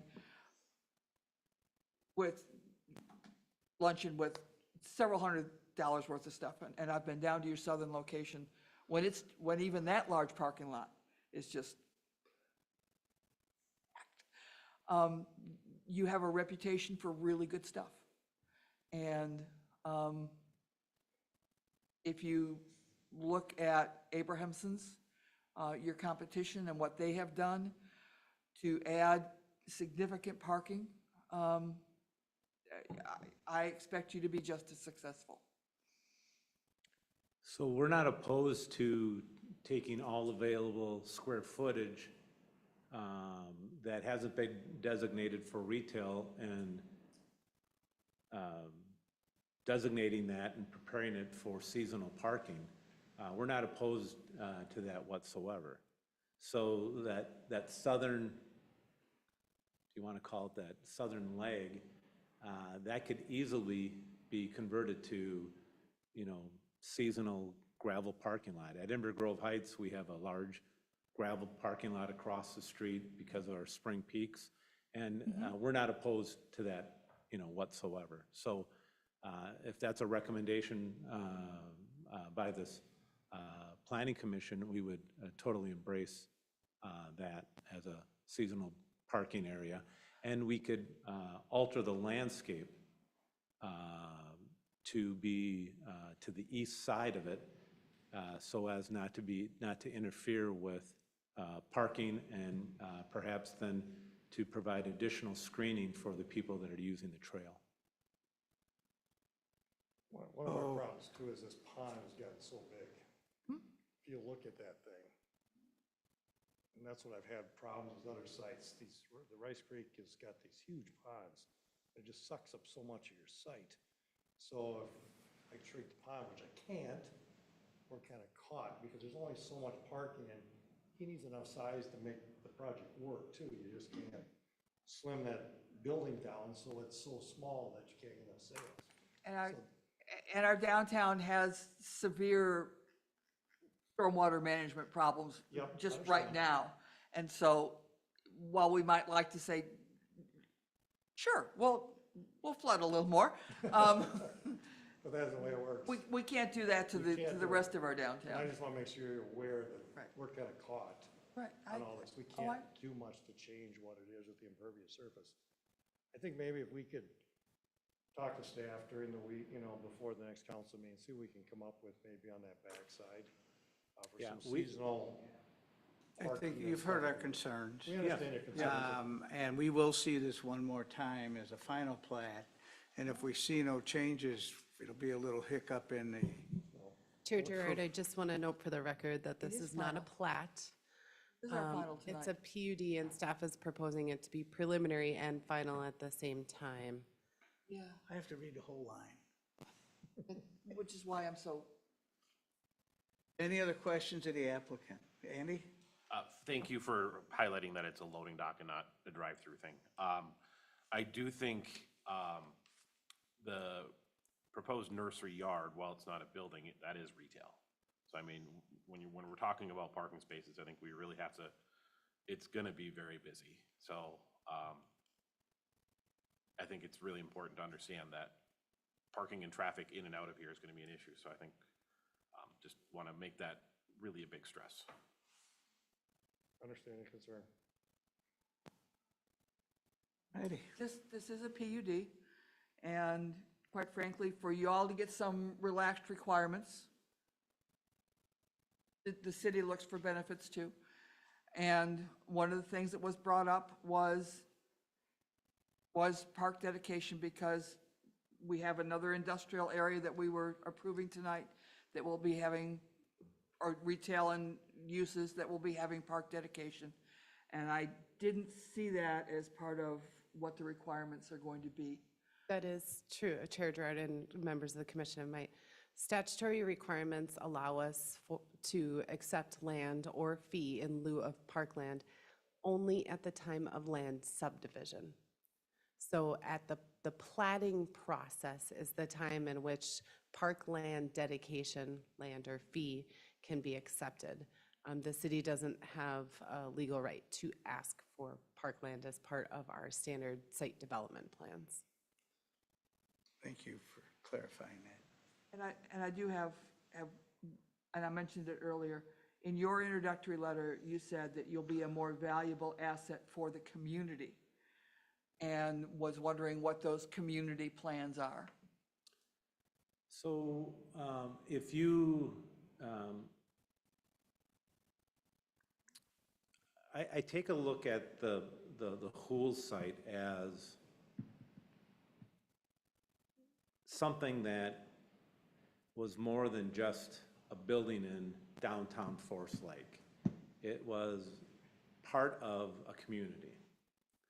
And as you all know, that came very close to becoming something not that.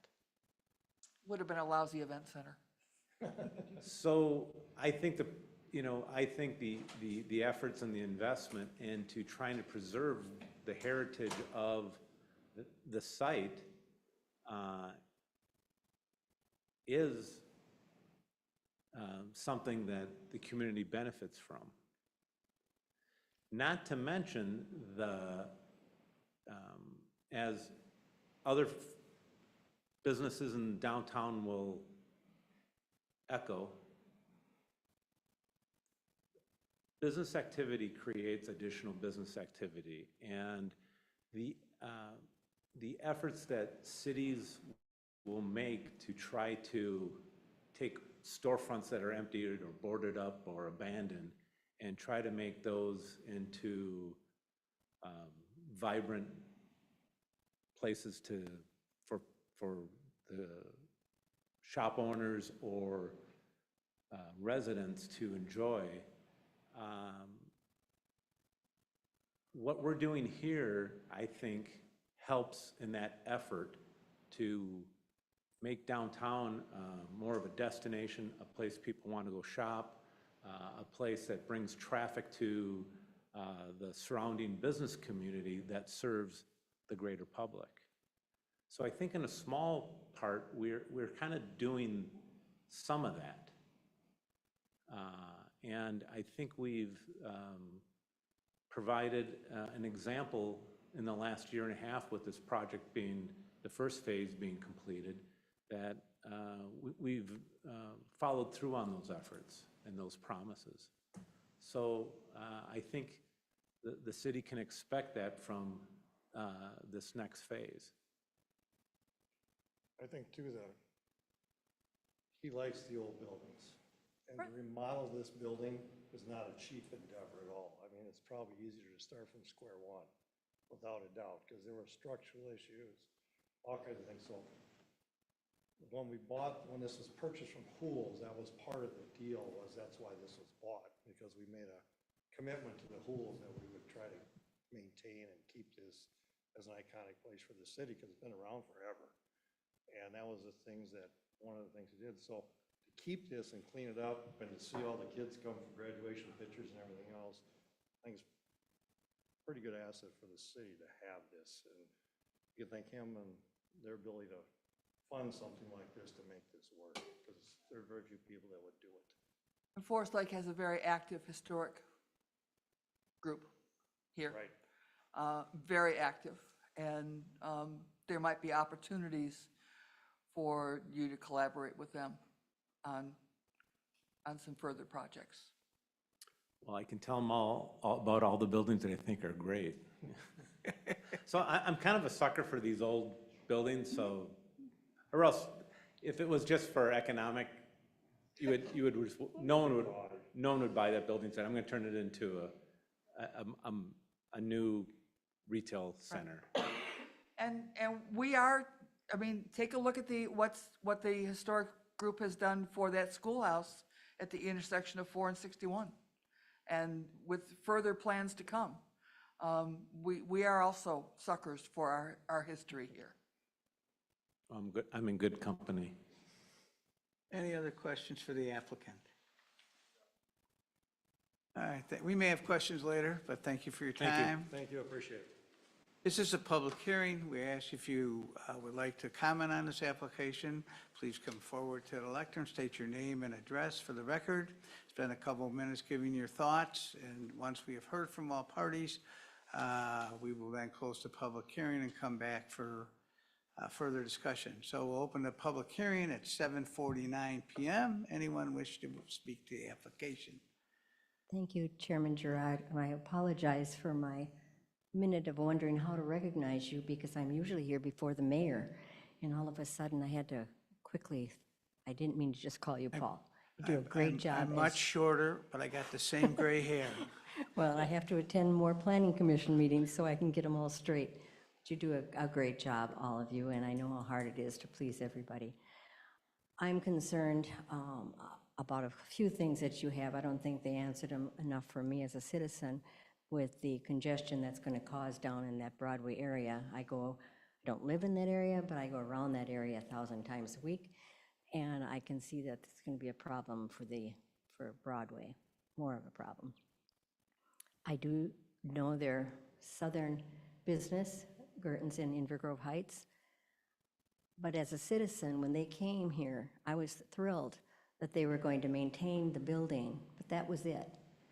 And I don't know if the city at that time heard the big plans, how big they were going to extend everything, because we do have other areas that sell products.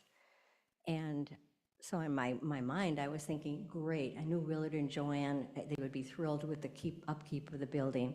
I'm glad they love the old things. But I'm just thinking, at the city at that time, if they knew this was going to grow into a much larger parcel, couldn't they at that time have said something about park dedication or money for? And especially when I hear they're coming in to really want to be a part of the city, that might be something that they might want to do, they won't be able to give space. You can see they don't have enough space as it's presented. Close, but not quite. And so they might want to do something like that to establish, as many other businesses have, a park dedication fee of some sort. Because I was just astounded that that wasn't going to be in the discussion tonight. And I know Abby's tried to explain it to me, and now I heard her explain it to you. And because I'm just a citizen that does not work with all of these rules and regulations, I just know that I wanted to make sure it was handled and discussed. And if it's a timing thing where we miss the opportunity to do it at another time, that we could maybe go back and address that issue. Like I said, I'm only one person. I'm not representing the park board or the park commission. We won't meet till next week. And so I didn't have an opportunity to visit with them about this. So I'm just hoping that if there's any way that you can include that, work on the parking situation and the congestion on Broadway, that would be my only thoughts. So I appreciate your time. Thank you. Does anyone else wish to speak to this application?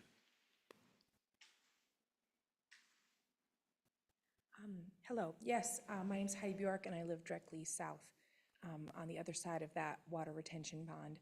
And I do want to say that I've been pleasantly surprised with the Phase 1 renovations. I mean, I think the lighting is beautiful, the facade is fantastic, and I'm very excited about the idea of the greenhouse and the greenhouse business being incorporated here in downtown Forest Lake. I do want to raise concerns about that southern tip and the landscaping and things around that retention pond, as it does border directly on that residential area where I live. Additional concerns raised for tonight with, you know, seasonal parking and extending gravel parking up to that trail area. Concerns about what that might look like for the residents that are there, for people who are using the trail. I don't think that was originally part of the plans, and what would that look like for people who live in that area? So, just, you know, also concerns about the landscaping around, because it does directly border with the back of my property, where I've got half a dozen dead ash trees that previously blocked, you know, a lot of the light and noise from that area, and those are going and gone, and so being able to see that there is some landscaping surrounding that pond. But additional questions then about, you know, if there's seasonal parking and additional landscaping being taken out from that side there, you know, what would that look like? I know that we don't usually have a lot of the business parking ending up over on Second Avenue Southwest there, because there's really not a very good way to be able to get through, but I do understand the concerns for the parking for the area in general, and what that might look like. So I guess my biggest concerns are the water, but I think that's been addressed with the pond and shielding and landscaping and that use of that sort of that southern tip there. So thank you. Your comments. Anyone else wish to speak this evening? Abby, is there anything that needs to be read into the minutes? No, sir. What I should say. Seeing no one come forth, we will close the public hearing at 7:55 PM. Commissioners, well, your pleasure. I've got one more question for Abby. Abby, I realize that we haven't done a whole lot with that southern area.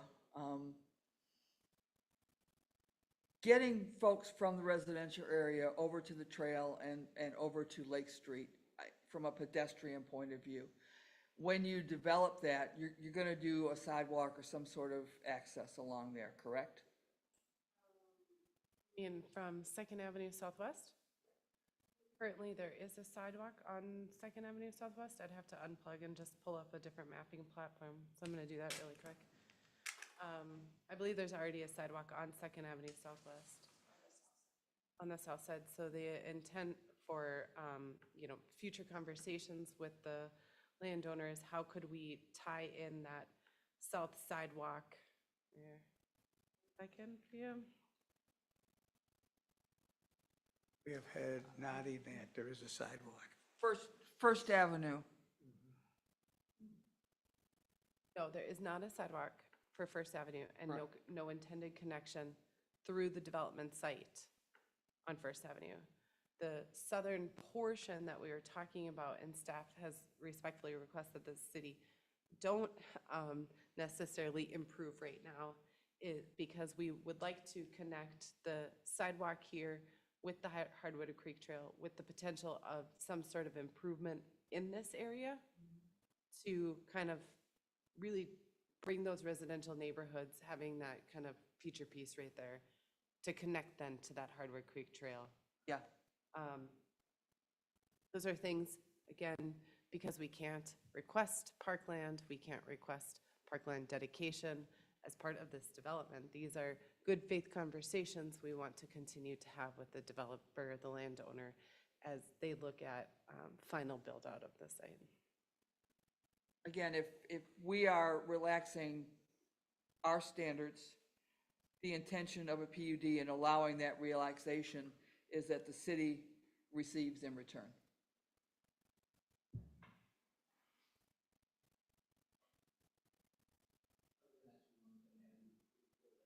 On, Can I go back to the map?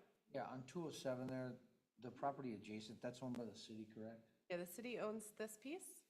We have public right-of-way of the, you know, former Second Avenue Southwest.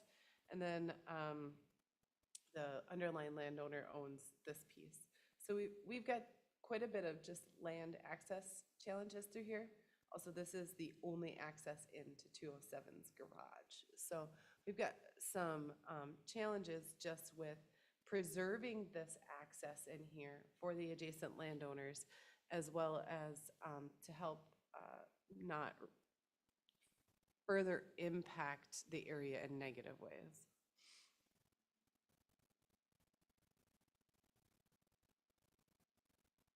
Andy? Abby, can you scroll up on this map just a little bit? So is there parking along Third Street? There is parking along Third Street. Yep, public parking on a public street. And then Centennial, there's no parking on that, correct? There is no parking on Centennial, and just fun fact for the commission and for new members, members of the public, the cities does acknowledge that in downtown areas, parking can be a challenge, and utilizing land area for parking can be a challenge. Properties east of Centennial Avenue, non-residential uses east of Centennial Avenue are not required to have any parking put in. So this is the first property outside of kind of that downtown area where parking is not required. It's a little loophole in the code, Susan. Kodiak's got parking. They probably put it in because they recognize that they wouldn't have business without it. Well, and the, you know, the attorney's got, Yes, they're not obligated. They're not, don't have Okay, parking okay. requirements. all right, I'm sorry, I misunderstood what you were, I was like, So just no, one, they've all got parking. just one block to the east, if this was one block to the east, we wouldn't get the opportunity to even be looking at their parking in that. Reason I brought that up is just to say that there is a little bit of flex off of the immediate property of Hools. Yes, correct. There is there's- public infrastructure around to help support them. And then, as I'm looking through the motion you want us to make, it implies that everything is correct and ready to go, but I'm hearing that there might need to be an amendment to that to allow for that Second Street southern tip. I think if that's something that the commission would want, staff wouldn't recommend right now that we include that unless it is some sort of continue to discuss in good faith alternatives through there. That's up to this commission to make that recommendation. So then the second thing, earlier you had mentioned about maybe not requiring the landscaping along that eastern edge leading up to that area. That's something we should accommodate in language tonight, or can staff handle that later? I think staff could handle that later because we do ask for submittal of a landscape plan. Am I looking at, I wasn't looking at the right one.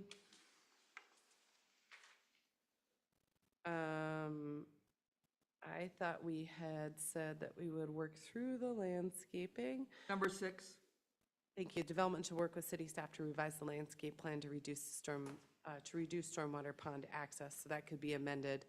And to address southern tip landscaping, southern site landscaping.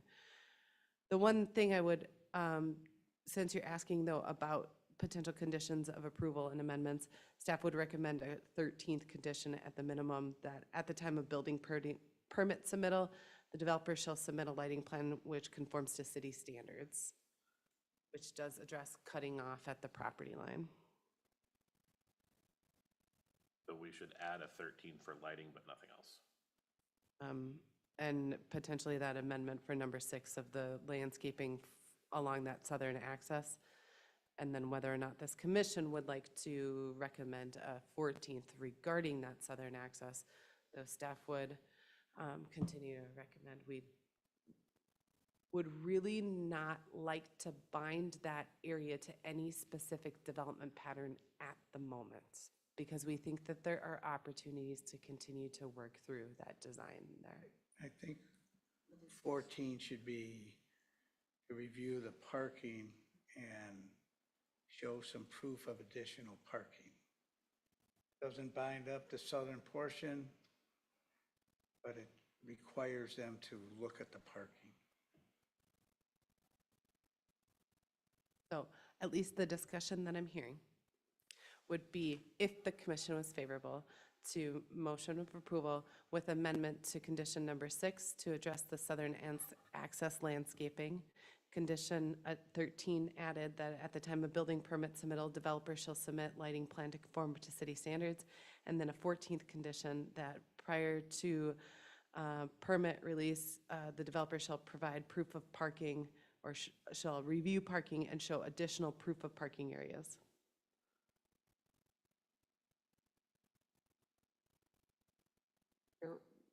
What I'm sort of playing with here on 6 is, and it shouldn't be the development, it should be the developer shall work with city staff to revise the landscape plans, plural, to reduce stormwater pond access and allow flexibility on the southern portion of the site for subsequent development and potential parking. Perfect. And that, Abby, lets you Yep. deal with what you were after on the southern side. Yep, I appreciate that. Thank you. Commissioners, any other comments and concern with the conditions, et cetera? Hearing none, the chair is looking for a motion. And if, just to remind you that we are recommending to city council here. That's all on page 61 to help you out, as they say.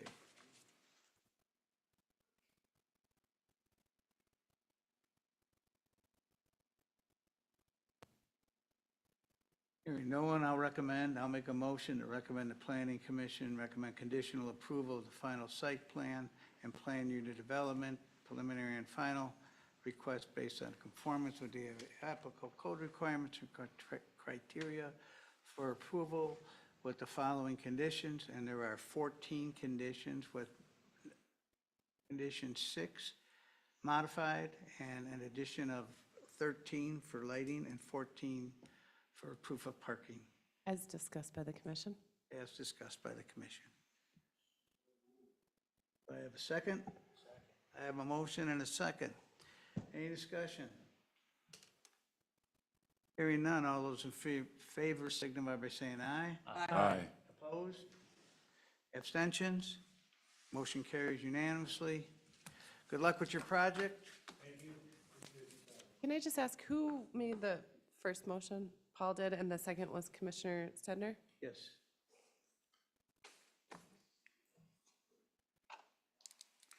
We'll move to item 8, Public Works Building. I think that was just a carryover from the last meeting. I think we forgot to strike it, because if I remember right, Commissioner Hoyman was, I don't know, raised his hand. Nominated. I'm not sure how that happened, but he. Voluntold. I think And could you report to us on Willingly. your activity? It's on a need and no basis, and you don't need to know. As of right now, the committee still has not met, and no action has been taken. We'll move to item B, Commissioner appointment term. We're getting close to, so every year our terms are up. They're up the end of January for all planning commissioner, not all planning commissioners, but we want to usually try to bring light to this a few months before to make sure that if there's people that are no longer interested in serving, we identify that early and we try to start finding volunteers to serve on our boards and commissions. So Commissioner Hoyman replaced now Council Member Larson's term. So your term will be up January 31st of 2026. And Chair Gerard's term is up January 31, 2026. Paul and I have talked. He has indicated he's willing to continue to serve. Do you like how I did that, Paul? Just did it right on the record. Now, he might say otherwise. Commissioner Hoyman, if you reach out to me or Paul, just to chat about it, and then we can always talk at the next meeting if there's going to be vacancies, friends, neighbors, that sort of thing. But we have a little bit of time, but the idea is try to get this in front of the commission early, because some of you were sitting for a while when we had some of those vacancies, and having our quorums and all of those sorts of things just get a little bit trickier as our number down from 7. That was not easy for me to say. Nice to have a full commission tonight. It was great. Thank you all for your service. I really appreciate all of you being here, and I know that might not sound sincere, but I really do. It's really difficult to do this when have vacancies and holes in commissions and people not showing up and all that stuff. So thank you all for your service. All right, we'll move to our updates. We'll start with the Honorable Councilperson Larson. Pardon my limping and gimping, my back's a little sore here from vacation, wasn't kind to me. Good evening, Mr. Chairman and Commissioners. I would also like to echo our sincere appreciation for all of your time serving on our boards and commissions, taking time out of your day, and making some difficult decisions sometime for things. So we greatly appreciate your time and due diligence. The other part of the deal here is tomorrow we're having a barbecue, as you probably all maybe hopefully heard, from 4 to 6 at Lakeside Park. We're going to be grilling some hamburgers and some brats and having some chips and water, and hopefully all you can make it. Look forward to seeing you. Other commissions are all coming as well, hopefully, and we'll have a good turnout. Maybe get to meet some of your other constituents and share some stories and some camaraderie with all of us. So look forward to hopefully seeing you there tomorrow from 4 to 6. Spouses welcome. Your spouse is welcome. Please come and enjoy, share some time with other members and their spouses as well. So as far as other business, kind of light on things right now, but I'll be happy to try to answer any questions that you might have. Budget. 12.6. That's where it's sitting. We won't go up. We can go down, but it's not saying it's staying there. We're going to work hard as we can. It's not easy. It's, as most of you know, it's definitely not easy. And like it was said, it was brought up during our meeting before, is we live here too. We have to, we feel the grind too. But we're doing the best we can with what we have and to make it work for everybody. So, Public Works? Public Works is a big deal. Probably the, Sort of where are you in that? well, it's still at the mark at the 50 million mark, but there's things that need to be worked out with that. And it's a process that we're looking at, working on things and stuff like that. There's a lot of asks and there's a lot of needs and there's a lot of wants and stuff like that. So things need to be worked through. So Mr. Adams is a very frugal person as well. He doesn't ask for stuff unless it's needed. And as you know, some of the buildings that they've had to put up with for quite some time are in pretty disarray and are very disappointed, to say myself, when I went and walked through some of their facilities is shameful. You know, we really can't have any female staff, and quite frankly, in most public works organizations, that has been a boost to the organization. You know, public works are the folks that nobody cares about and nobody notices until you flush and nothing happens, the water doesn't come on, you're complaining about the streets and potholes, and quite frankly, nothing in this city happens unless Public Works is on their game. Correct. We owe a great wealth to those folks that are doing the job out there for us. And like I say, Mr. Adams has done a phenomenal job, and a note was passed on by the city administrator to us that a citizen said that he had dealings with Mr. Adams particularly, and he says you couldn't find a better person and more caring person. He's a very strong asset to the community. You should be proud of him, and we are. I gotta say, I had a very pleasant experience with Public Works. I live in a townhome off of 200th Street, kind of over by the Leila School. And there's an area there where when I first moved in 21, they were just mowing it down. And it's been about 3.5 years. And the guy told me every 3 years they mow it down. And it was going on 4 years that they hadn't mowed it. And I called Public Works, just said, hey, you guys gonna mow this? And he goes, we'll get to it later in September or October. And 2 weeks later, they came out and mowed it. So it's a very positive for me for my experience with Public Works.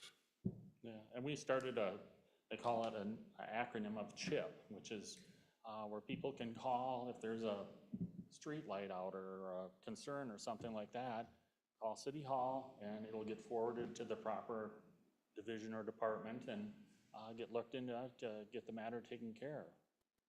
So we invite the community to be involved in with our town as well. So we appreciate each and every one of you and our community members as well. Thank you, sir. Thank you kindly for your time tonight. Hopefully we'll see you all tomorrow. All righty. Thank you. Abby, any updates? No, sir. Well, I will just, you do have a second meeting in October and then plan for a meeting in November for sure. So reminder for longstanding commissioners, new commissioners, we go down to one meeting in November, one in December, just that first meeting that you would normally have of the month. So the next 2 meetings, we have agendas. Questions for Abby? Stephen? Anything to add this evening? This has been a great conversation. I like hearing all the great points on all the parking and all that good stuff. Fun to be a part of the machine. Any questions for the new guy? Good job. This was the coldest day I've experienced in like 6 years, so I have a lot in front of me. You have a lot in front of you. Yeah. Man. All right. Wait a minute, are you responsible for that 90-degree day that we had? No, but my parents were here. They were responsible. They came here from Florida. Yes, they were solely responsible for it.